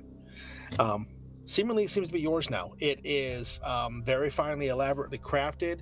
As you can look at it, the curtains on the interior of the windows are all a really deep, rich purple color. The inside is all very, very plush, very comfortable looking. And as Does it go ahead. does it have a built-in fridge for sparkling blood? Right? Little glasses. First of all, gross. Second of all, Yeah, nothing like that. You see, no. Prestidigitation Okay. is to cool all magical drinks. Yeah, so you guys start making your way towards that. The vampires do not, as Adrian put, they do not. They don't molest you as you try to go towards the carriage. They let you go about your way. You do take Natalya with you, and you do notice that guards person who was talking to you as Natalya walks by. I do not believe you are able to take her, however. We need her for something. She was brought here for a reason, and the Blood Matron herself has spoken clearly about this.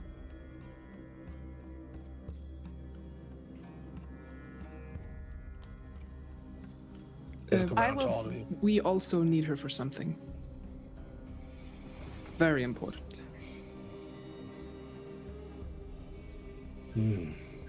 I will stay if you let her go with them.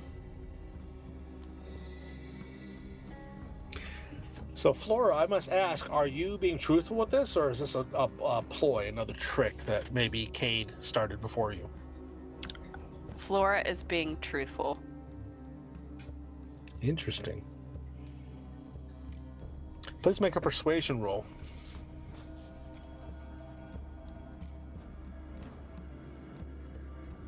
$23. Okay. The guards person looks to you and then looks to your friends. Very well. You have my blade at your side, lady, until this is sorted. Your companions may take the carriage and leave to the edge of the blood domain and go about their business. We should expect you all back soon, I would suppose. They look at all of you.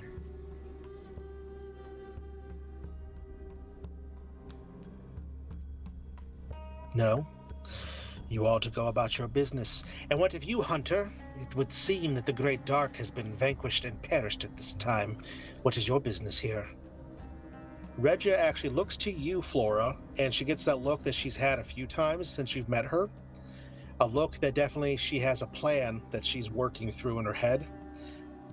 I will stay with the young Countess. My skills are needed for her as they were with the previous Countess. And the guards person just nods. As it shall be. The rest of you are free to go about your business. They will go unharmed. They will go unimpeded. And with that, all of the nearby vampire guardsmen just step back, giving you guys all a wide berth. There's a pause where it's quiet, and then David, oh, thank God. And he goes towards the carriage and starts climbing up on it, getting the horses ready. David gets an upgrade.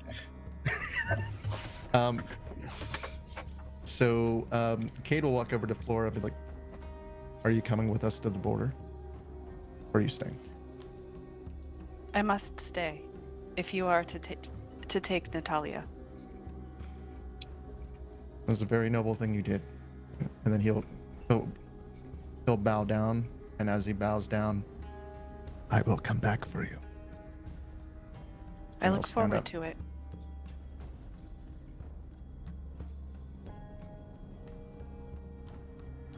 Is Kalim still unconscious? No, Kalim is awake. He's alive. He's not been speaking. brought up to his feet at this point. He's standing off to the side watching all this. I would expect, and I don't want to speak for you, of course, Miko, but I would assume Kalim is looking at Flora, taking this all in, much like you were doing as a player, reacting to this. What is going through Kalim's mind about all this right now?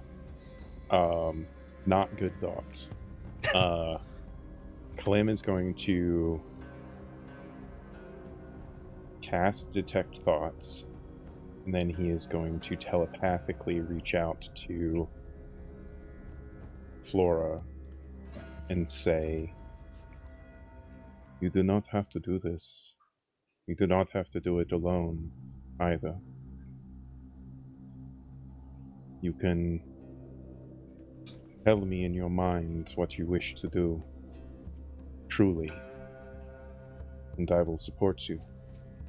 But I can get you out of here if I stay with you."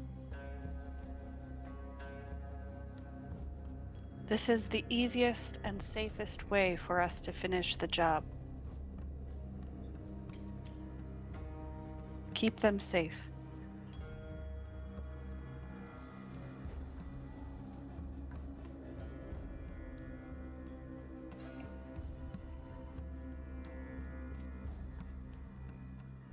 All right.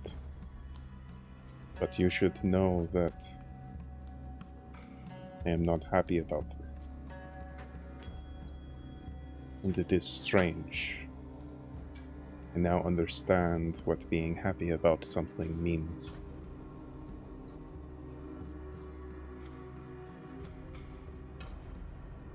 We will be back.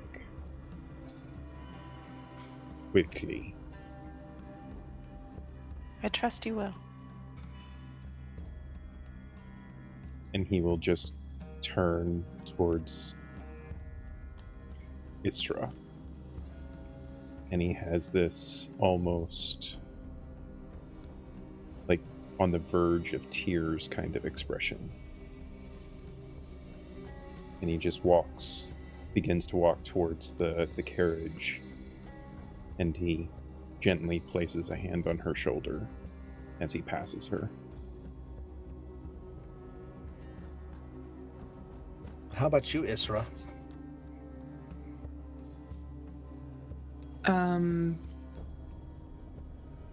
Isra, with the last remnants of emotional energy that she has, is fighting the fury of just wanting to tell Flora that she can't stay. She's coming with us, and it has to happen now. And but she can't. So she too will go to say her goodbye. And I think she'll. Damn. I think she'll just look to you and say, I am very sorry that you are staying here. And I hope that we will see you again very soon. And she'll break eye contact and turn swiftly to go to the carriage. Okay. By the time all of you who are going convene at the carriage, you can see that David has actually gotten the horses from your carriage. They were actually, luckily, not killed in the slaughter of the carriage and from some of the vampire caused by the Great Dark. So he has actually taken the horses that you brought with you and attached them to this carriage. So now instead of the 6 it came with, it has 8, which actually marks this up at an even more higher status level than the Countess. But whether or not David meant to do that, who knows? But you do see that there is a wry grin that the man has on his face as he finishes tethering the horses to the front. He looks back to you, Flora, and he just gives you a very solemn, kind of a sad look, and he just tips his hat to you. And then he will climb up on top where the carriage driver would sit, and you see him look around as he's getting positioning. Oh, and he picks up some very beautifully crafted gloves that are sitting there on the seat, puts them on, takes up the reins, and kind of tests it all out for weight and for fit, and it seems to be working pretty good. So, everyone, is there any other pressing business you all want to do before you all leave? Last thing will be Cade will jump onto Luna, get onto his horse. As you know, David's get everything ready from the carriage. We'll do one kind of like a side trot back over towards Flora and one last time and take the helm off, give one last nod, look around, look over to Redia. Never stop hunting. Like I told the Countess, I'll be back. Put the helmet back on and just kick the horse. Let's go, Luna. Yeah. And just take off. As you ride away, Regia looks after you, and there is a certain unmistakable hunger in her eyes watching you ride away. And with that, the rest of you all convene at the carriage. You all begin to ride off, and you look back to see Flora standing there, Regia standing next to her. She looks, and as you all are having this moment to ride away, she just looks after you all. Regia gives a nod as if to say that the new Countess is safe and secure under her watch. And David turns the reins of the horses off towards the direction that you all came from, and you ride onward and out of the City of Spires, leaving Flora behind. Flora waits until they're about 120 feet away, and then she sends a message to Isra and says, "Take care of my doll."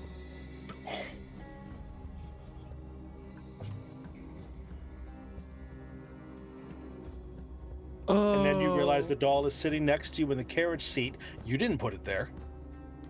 I definitely didn't put it there.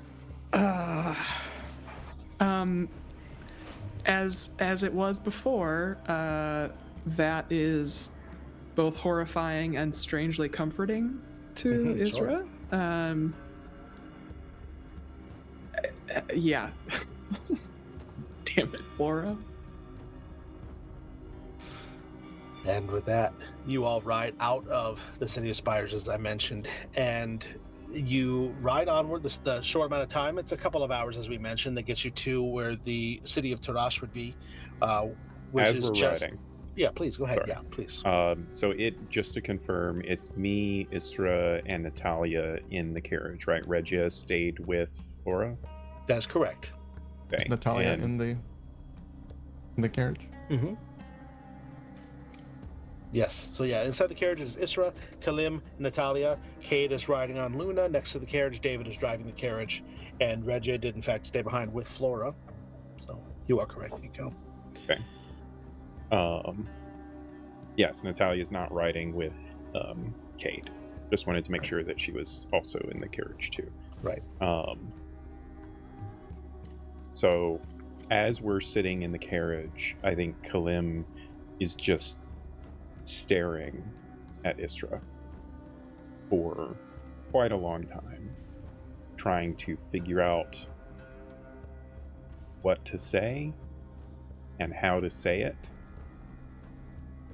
I'm not sure if Isra would have anything to say preemptively before he starts. Right. Yeah. I think that seeing you staring, Isra feels just totally raw. She has a hard time keeping eye contact. And after a long while, she'll just say, "I'm so sorry." Sorry for what?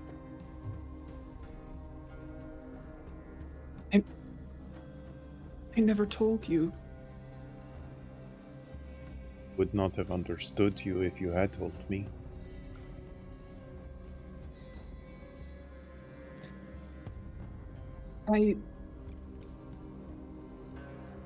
At the time, I thought that trying to tell you this would just bring you too much sadness. You are already so sad. And I just couldn't. If you ever remembered or asked, I would tell the truth. But you didn't.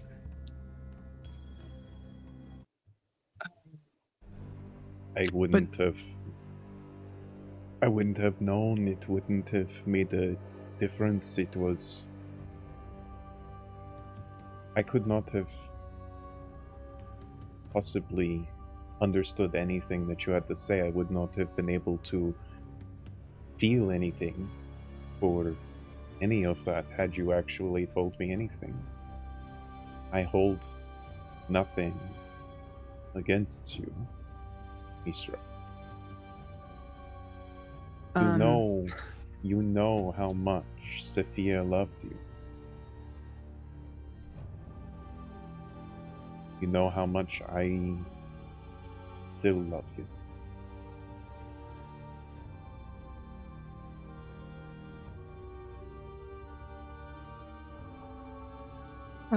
She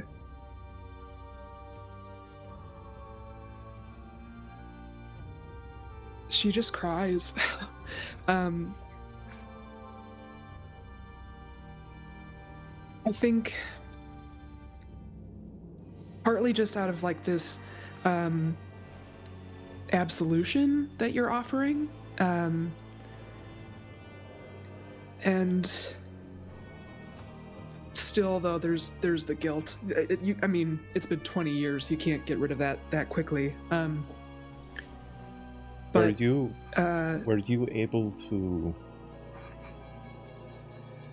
speak with her in that state? I don't fully understand how the souls, the well, and all of that. It's unfathomable. In the same ways I imagined what I do is hard to understand as well. Were you? Did you talk to her? Kev, would I have been aware of her presence among the rest of the souls? I think you would have. I don't think at first you would have been, but I think after a while, as you grew in strength, as you grew in power, as you grew in ability, especially spending time with Kalim and learning more about what he can and can't do, spending time with Flora, learning about how she hears certain things as well, I think eventually, yeah, you came to understand that. I don't think you sat down and had like direct conversations with Sophia is not the name. Sophia or anything like that. It's not the dragon from Aragon. I promise everybody. This is a woman.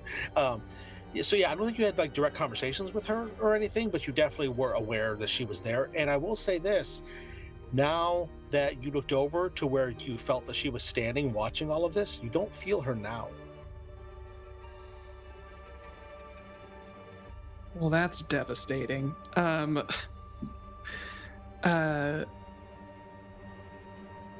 It took time, but I knew she was there. We didn't have conversations, but Could you feel her? I could. That is good. You- And as... Sorry, go ahead. No, I was just gonna say, you were very happy once, I know. I think I remember all of it, or most of it, or much of it. I remember enough to know all of that. And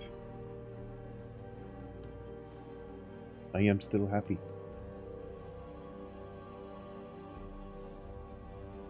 And he just reaches out and places a hand on her hand.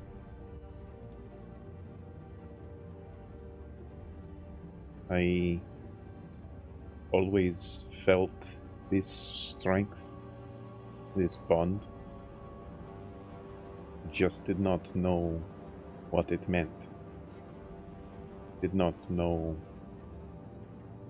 for so many years the joy of being a father. And now, looking back, I can feel that that is why we made it through to now. And that is because of you. Thank you for not running.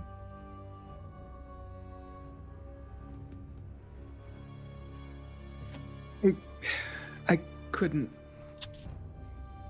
I was too angry. It was foolish, but...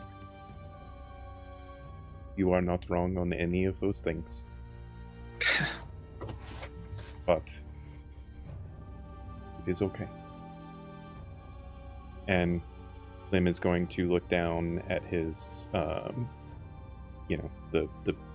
needle, and he's going to pull it out, stare at it for a moment. Did I ever tell you that it was Sophia that taught me to knit and sew and make things? You did once, yes. But tell me again.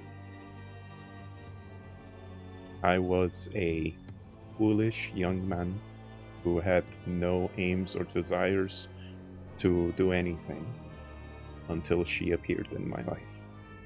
She gave me direction. She gave me reasons to be happy.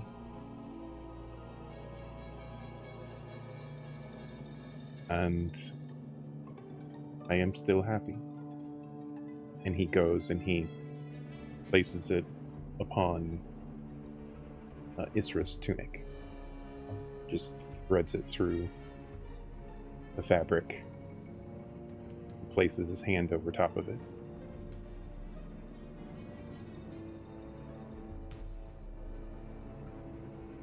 Maybe you can teach me again how to sew? I was never very good, but she was patient. I can try. Would like that, daughter. She cries a lot more and hugs you. As the two of you embrace in the carriage, I think we will have our attention pull out of this moment, letting it be more intimate between the two of you. And we step out, and Cade, you were riding alongside the carriage with Luna. We'll say, for the sake of not making that a super awkward conversation, that in fact Natalya is on Luna with you, because we'll retcon that a little bit. And okay. She says, so how did you learn to meet my father? Did you know him before, or would you send along with the others? Yes, we traveled together many years ago. There was an affair in an old mine that we ran into each other, and a very strong man. He ended up pulling me out of some rocks, and we owed him a big debt. And I am glad that we were able to find you in time. I'm sure he's going to be more than happy to see you. Well, I will be happy to see him. I believe I know this story about the mine and the things that happened there. I heard about it, and well, my father, he tells it a lot, to be honest. But I'm so thankful for you, Sir Knight. She does a curtsy the best she can on the back of a horse. I do have to ask, though, Yes. Natalya. They mentioned that they needed you for something. You wouldn't happen to know what they needed from you. Why you were so special? Well, it was a bit confusing. They did not give me the full information, but what they did tell me was that, well, they spoke of that there was a man who was coming to the blood domain. A man who was very evil, who was very malicious, and who was going to be a threat to them. They said that there was a girl that they needed who would be able to have an ability to stop this man. A girl who would have magic that would be able to see through his veil, whatever that means. They said that the girl was a certain age, and that they said that the girl would be coming from the direction of Tarash, which is why they came and they looked for us there. But they usually took 4. They took me for a different reason. It would seem that Rhaenyra, have you heard of this man, Rhaenyra? He is a aristocrat of the vampire court. His aunt is one of the high-ranking members of the aristocracy there. We've run into each other before. Ah, but then you know that he is a vicious man who is dangerous, and he takes young women for his own purposes. Luckily, I did not fall prey to that, but there were other girls that I heard and I saw that were not so easily off of the hook. And, well, to be completely honest, well, let's just say that my time there was not exactly easy, but I was not mistreated. I was not beaten like the others, or maybe even fed upon. They kept me away from them. They were waiting for the man to come, to meet me. Did you ever get the man's name? No. They said that he was a tyrant, though, of some sort, a man who was very dark and evil, who wanted to claim the blood domain for his own. Apparently, once upon a time, this man had an agreement with the Hjilaki, and he had a certain thing, what was the word that they used? A certain,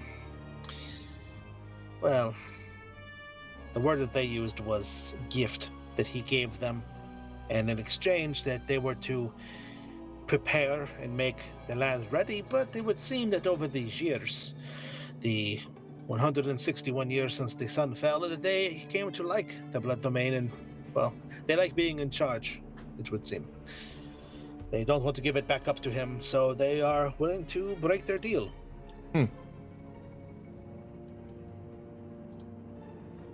That is very good information to know. Well, I wish that I knew more, but that is what I know.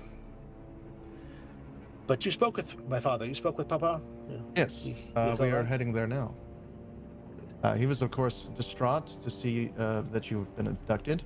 And being old friends of his, he brought us all together and he implored us to save you.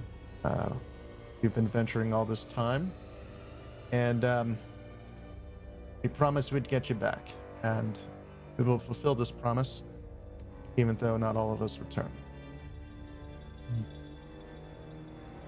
Yeah, I am sorry to hear that your friend was exchanged for me. You can help her, right? You can go back and you can help her out? We'll find a way.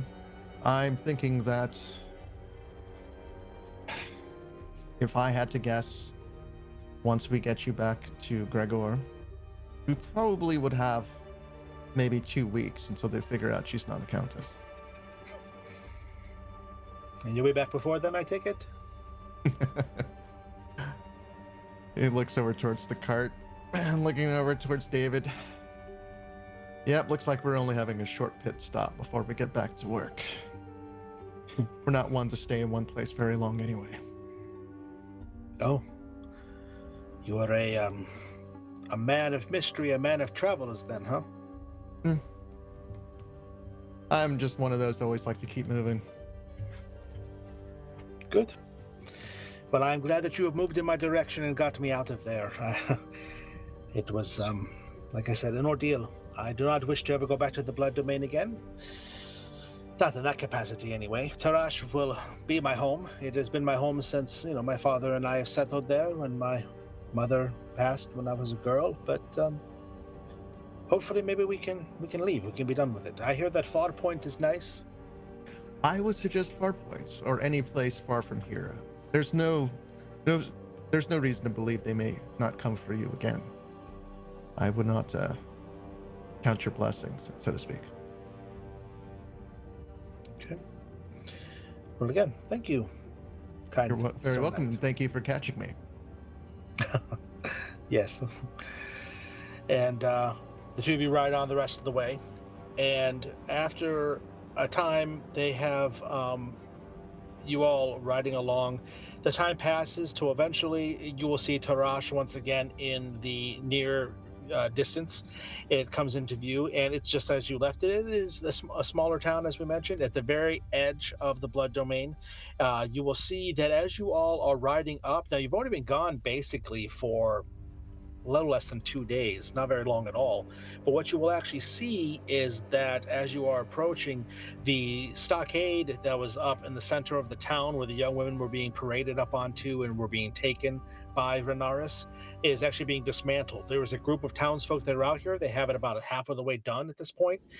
Men and women alike are dismantling it, taking the wood, and you can actually see that some of them are taking the wood and taking it back to sections of nearby houses or businesses where it was removed, and they're attaching it back into it. It would seem that this aspect of the town is being filtered back into the town itself. And as you're riding up, you'll see that one of the people who is working in depth at this is, in fact, Gregor. The half-orc man is tall, his wide-shouldered stature. As I mentioned before, he was never a man who was built to be a powerhouse, but he's still got wide shoulders. He still can handle himself. He has that slight limp that he walks with as he's moving back and forth, managing some stuff. And as he sees the carriage approach, as they all see the carriage approach, you see they all, for a brief moment, have a look of fear and worry on their faces, because you are, in fact, in one of the vampire court's carriages, which usually comes for a different purpose. You'll see that Gregor, he turns specifically seeing this, and he takes the bundle of wood that he has in his hand that is planks from the stage, and he just tosses them off to the side, and he reaches for a cudgel that he has on his side. Doesn't pull it out or anything, but just gets ready as you all approach. But then he looks past the carriage, sees you, he nods, and he walks forward, and as he does, he turns. "It is all right, everyone. These are our friends. They have returned." And he looks to where you're riding on your horse, and he goes, "My girl."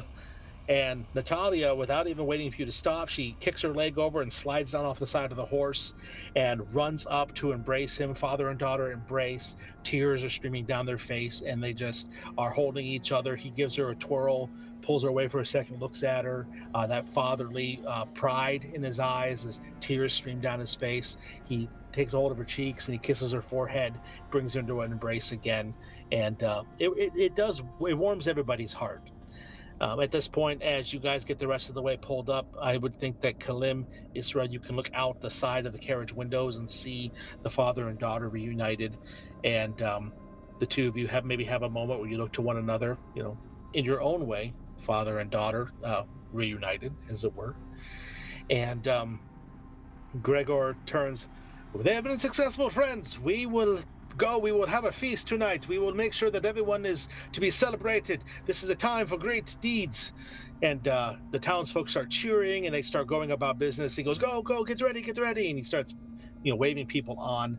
And as he turns back to you guys, you see that he has a pin on his shirt in the same place that the former mayor, Borand, who you guys had all taken with you as a guide, and he had passed. Same spot, but it's not the same pin. It doesn't have that same symbol of the Blood Domain Court.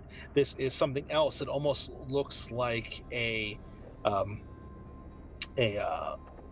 not sure what the word would be, like a bundle, I guess you could say, of flowers or weeds or leaves or something with a star in front of it. And he just looks to you all. "What is it that I can help you with, friends? You are honored guests here in the town, and I will do whatever I can. And where is the fourth? Where is the young lady? The girl with the face with the paint. As he says this, Kalim will approach him and place a hand on his shoulder, and probably in the most heartfelt and affectionate expression that Gregor has ever seen on Kalim's face, he simply says, "You are reunited with your daughter now. We will just need rest, and then we will be off again to retrieve our companion. She stayed behind to ensure that your daughter made it out safely. And we will now go back to ensure that she makes it out safely." Very good. Very good. Well then, come friends. Take that garish courage and bring it up to the hearth, and we will rest, relax. You can put your feet up. We will make you a great feast. You are, like I said, you are to be celebrated this night.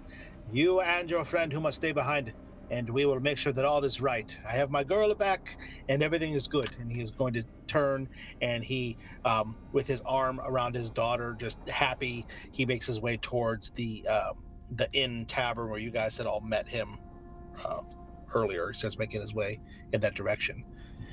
Leaving the three of you to do what you wish. Pull Cade and Isra aside for a moment as he tells, David to go on and get some rest and all of that. I cannot let her stay. I would go now if it was not for the fact that I think I need to... And he just kind of winces in agony as his head is obviously ripping in pain.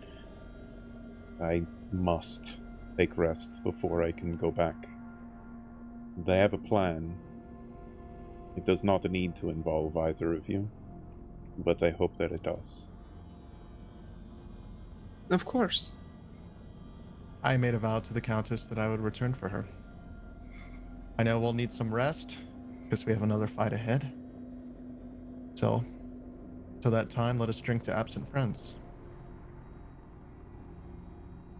Before we left, I told her, and he just taps his temple, that we would return, and that I would bring all of the power of the darkness and the hell that comes with it behind me. I hope you are prepared for such.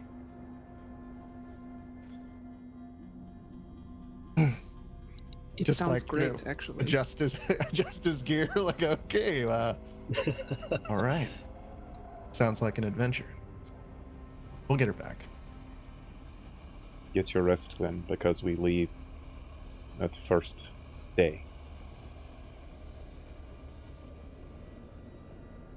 And he just reaches down and takes Isra's hand and starts walking in towards where we're supposed to take a rest.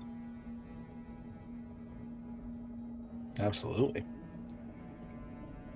And you all will go in, you will take that rest. The rest of the night, day, whatever you wish to call it, is going to be a time of the townsfolk being excited, celebrating you all, giving you rich food, drinks, whatever you guys need, being honored as heroes for having saved this young lady and for bringing an end to Renaris and his flunkies coming in, taking their young ladies, their children, every month.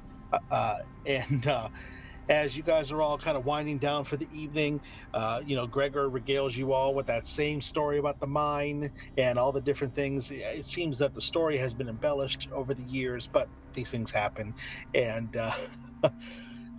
specifically, what is your guys' plan then? Well, after taking a rest, my original thinking here is to head back into the blood domain using stealth as much as we can. Kalim has passed without trace, and I figure horseback on roads where we need to, off roads where we need to, that sort of thing, to get us within about like a half an hour's distance or so. And he actually has the ability to summon multiple versions of Nocturne using spell slots. Nice.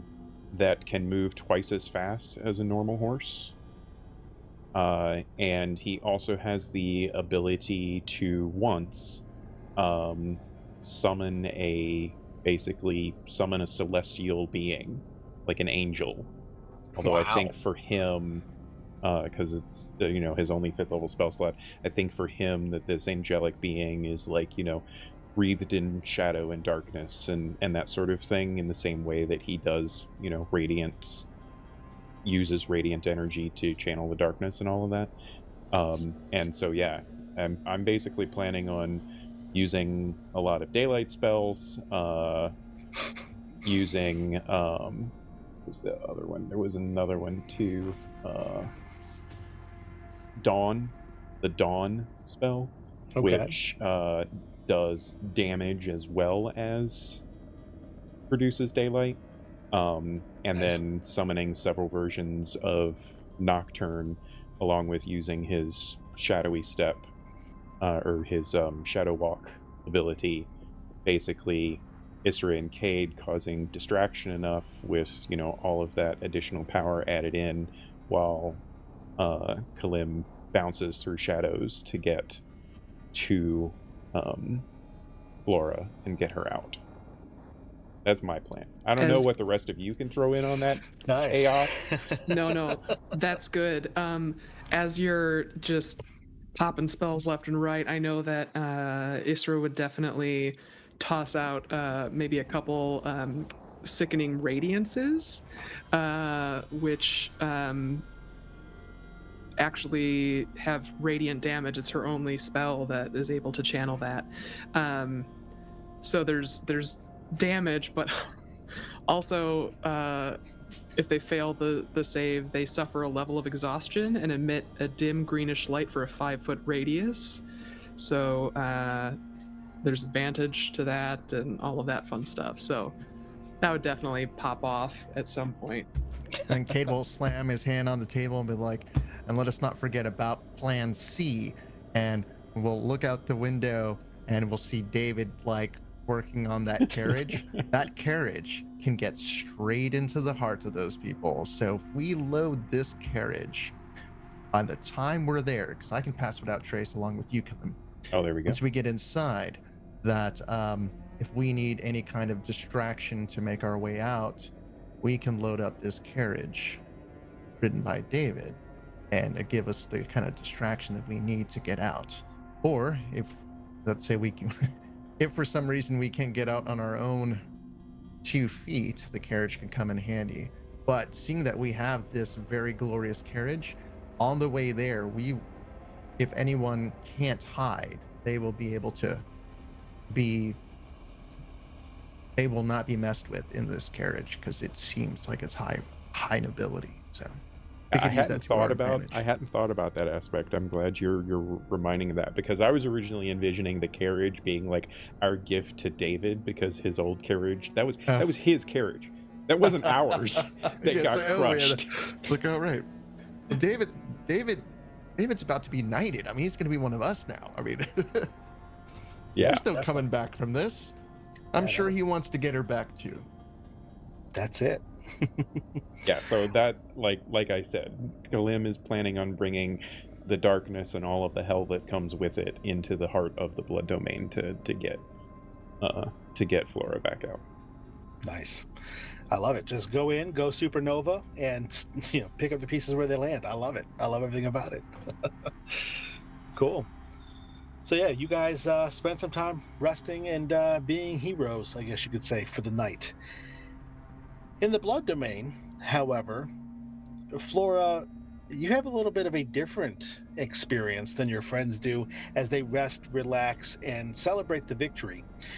Shortly after they all left, Regia actually turned to you and said, "Perhaps we should go inside. It might be safer in there."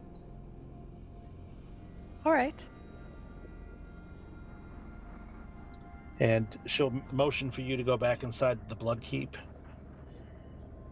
And as you two start to walk in together, she says, not looking at you, but in a way that you could tell she's talking to you, "You do know that the Blood Matron will want to speak to you about this." I assumed, yes. "Have you met or heard of the Blood Matron before?"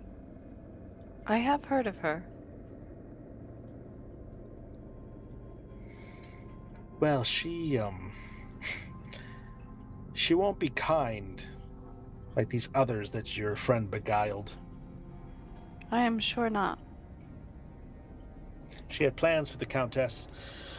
She turned her as a bit of a example that was to be shown to the others, but also for another reason, I would assume.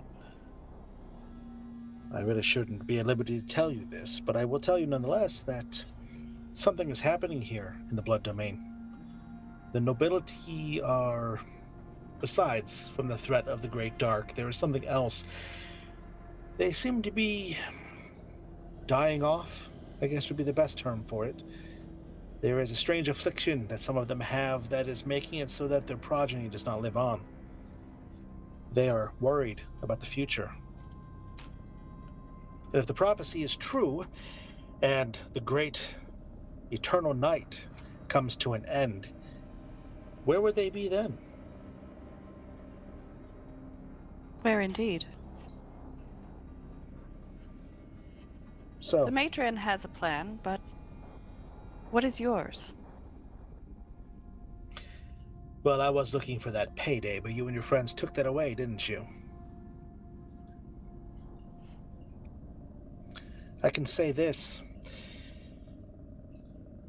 I did not come to the Blood Domain because I like being here. I was brought here. I grew up here for quite a long time as a child, and I, unlike you, didn't have parents who gave enough of a shit to get me out of here. So I've learned to survive and adapt and to use what I have to make it so. Because of that, I have a little bit more of a pragmatic view than I think you do. So let me tell you when I say that they are not going to just let you leave here.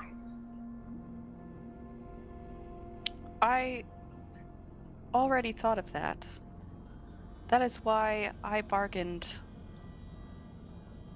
I wanted something out of it. My friends got out safely, and they took Natalya as well. And when that big, strong, sexy hunk of a knight comes back to rescue you with them, what are we going to do then? I do not know their plans. I am They sure will return, right? Of course. Yeah. I'm sure it will be a fight. Which side will you be on? How much money do you have on you? I don't carry money. Good to know. Good to know. I will, wait to see how things transpire. As I already gave my word, I will protect you until the time is ready, but when your friends come back, and they will, and the Blood Matron decides that she's going to take their heads for doing what they did, see, Renaris, that you all openly talked about just dispatching so randomly, is directly her, I guess the term that, we would typically use, not being the bloodsuckers, would be nephew. So she's not going to exactly let that go unavenged, you know what I mean? She'll be very intrigued with the fact that Kalim's not alive, so therefore he can't be turned. I don't see her having much use for Cade other than for a play toy. But it is Isra who I'd be worried about. She speaks to the dead. She channels them. And I believe that's something that the Blood Matron could use. I don't think your friend Isra will be dying anytime soon, if you catch my drift. Perhaps. But you have not seen all of our skills. Really? And I think you underestimate all three of them.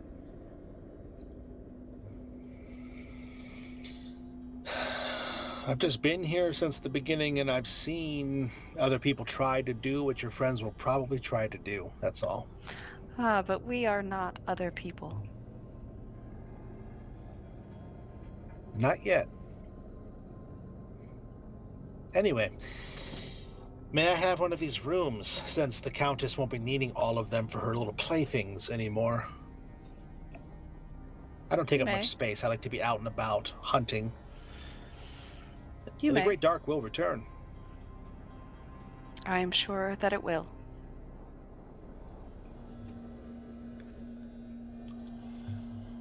Very well. Countess Flora, let me know if you need something. And she'll actually pull out from a belt pouch. You're not sure where she got this, but you'll notice it's a ring, and you notice that the ring was something that your mother was wearing. She hands it over to you. I will take it. It's not just for decoration. It allows you to contact me when you need me. I am a shadow here, and I prefer to keep it that way. I understand.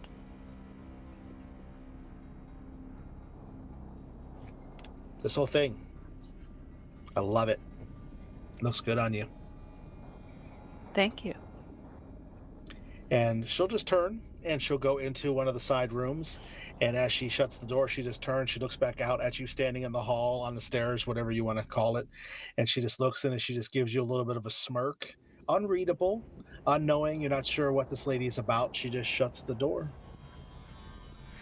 And Flora, is there anything you would like to do here in the Blood Domain, in the Blood Keep, left to your own devices for the time being?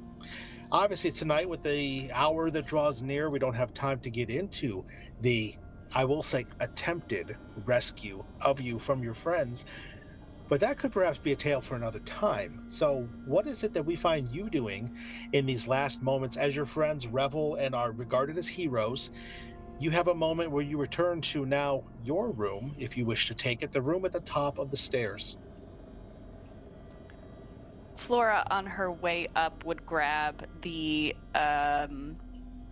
rusted wind chimes and take them up the stairs and go into the room and clean them off as best as she could, and just wave them a little bit and listen to them play their music.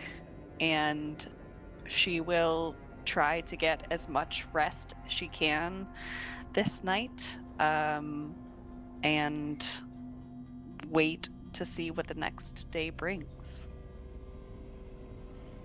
Absolutely. And as you sit and listen to the wind chimes, there is the memory of your mother's golden hair tickling your nose as she rocks you to sleep.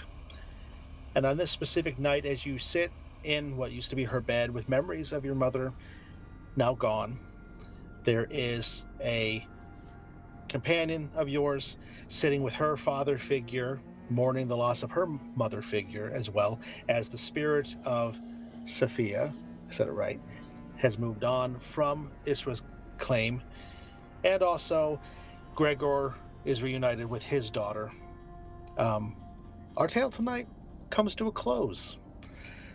This was the Blood Domain, one and all, and thank you all for joining us. Thank you, players, so very much for being involved in this. You guys are amazing. I loved everything about it, and I think, I don't want to speak for everybody, but I think we will see this group again, because with the way that ended, we just got to know what happens now. So we will see that. We'll not be part of the next arc, but we will make a plan for a one-shot to the rescue of Flora. We'll have to come up with some cool witty name for it, I think, but I think we'll be back for sure. We'll be back for sure. But this was amazing, so thank you. Let's go around and let's just let everybody give a chance to say who they are, where they can be found, what they do besides being here, because kind folks at home, we're not just here. Oh no, we are out and about doing things. So let's start with, same order as we began it, let's start with Adrian. Adrian, man, myth, legend, actor extraordinaire, voiceover work, you do it all, man. So tell us, where can we find you out there? Hi, yes, name's Adrian. You can find me on the internet at @SlySparrow_ on Twitter, also on Twitch and Discord and all the other internet social media places. Yeah, actor, producer, director, do a lot of tabletop role-playing games. I have 2 projects coming up besides this one. I'm working with Bleak, and we're doing Penny Dreadful.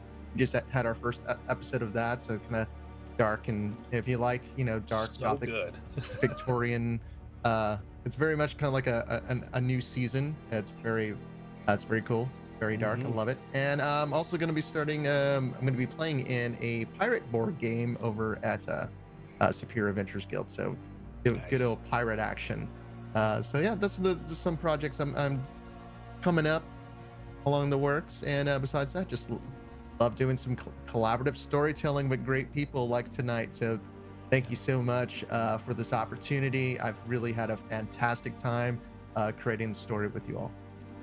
Thank you so much, Adrian. This was an absolute joy, my friend. It's always awesome to share a table with you. This was no exception. So thank you so much for being here, buddy. I appreciate you. And like I said, we'll see you again soon, I'm sure. Either here or the other places you just mentioned. So thank you. Beth, you laughed, you cried. Hello. Thank you so much for playing Isra. Amazing stuff. I loved it. So tell people where they can find you. I mean, besides here. Yes. What else are you doing?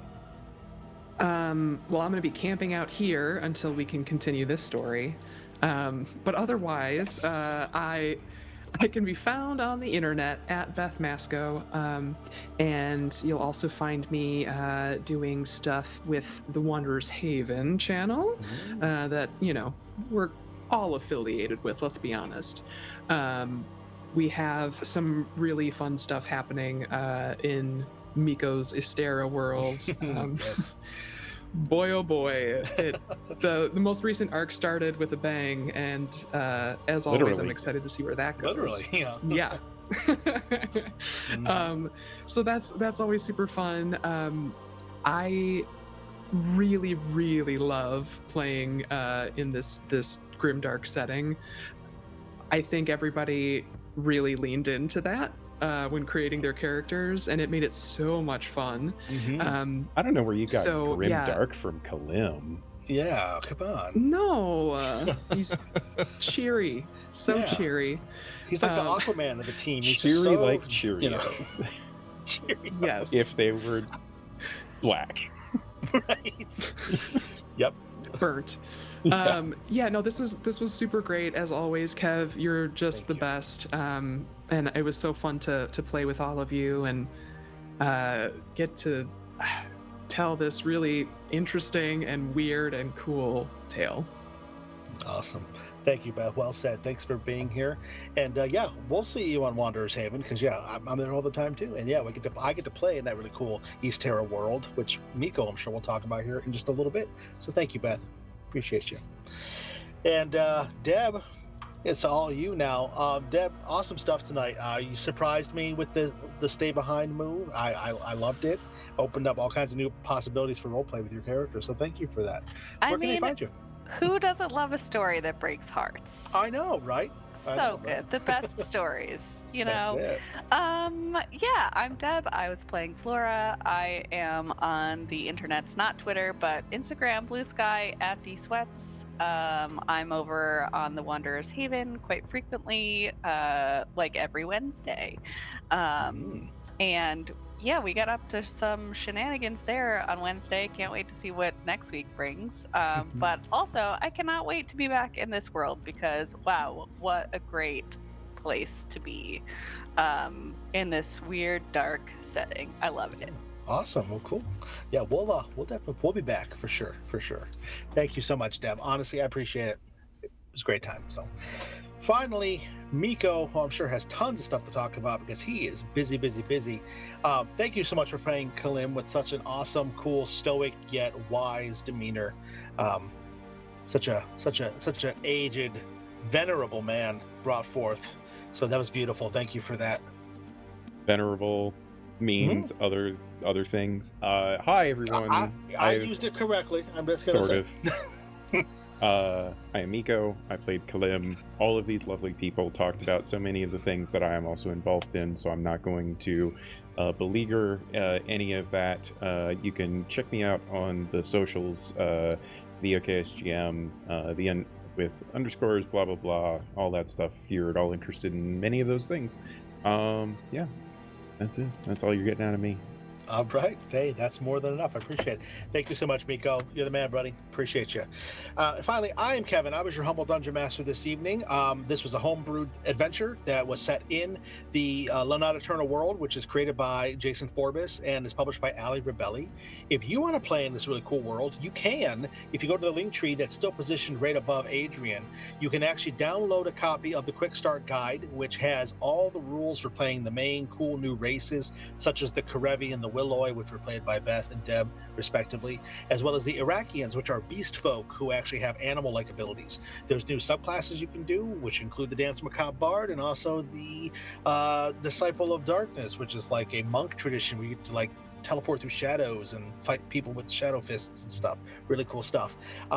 And you can learn more about the setting. You can actually get onto the backer kit there, and you can pre-order the game before it comes out too, if you're so inclined.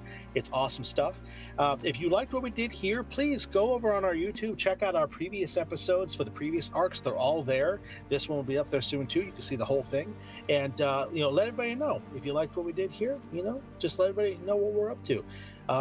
Subscribe, follow, all that fun stuff. Tell other people too as well. But this was an absolute joy. I want to thank Tabletop Audio for providing the awesome music, Neutral Party for the awesome cool battle map, and also I want to just thank all of you for playing. You guys are awesome. These casts have been so enriching. This was amazing. You guys are all awesome. I loved these characters, and I just really wish this was a full campaign with these folks. So who knows? Maybe we'll get there. We'll see. We have some plans in the works. But thank you all so much. Finally, I want to thank you at home, the viewer, as it were, the listener, if you do it that way too. Thanks for being here with us and hanging out in the eternal night. Finally, we're going to raid our good friend Bleak Season because he is the fucking man. Yeah, that's right. I said it. Bleak is awesome. If you're not watching Bleak, following him on socials, get up off your ass and figure it out because he's awesome. He's a game designer, great game master, awesome, cool friend, and he's out there making it happen. So I'm not sure what he's playing right now. They're playing some vampire. Oh yes, that's right. Well. I believe Creep is in that Darling Creep show. She was actually. You're not going to be able to see Darling Creep show though because she's in full get up. She's nice. You can see her eyes. Hell that's yeah. it. I love it. I love it. She is amazing too. She was on our previous arc and was blast to play with too. They're having some good fun over there. We should let all these people get over there. Let's do it. So thank you all so very much for hanging out. We'll see you next time. And until next time, may the moon smile upon you. Good night.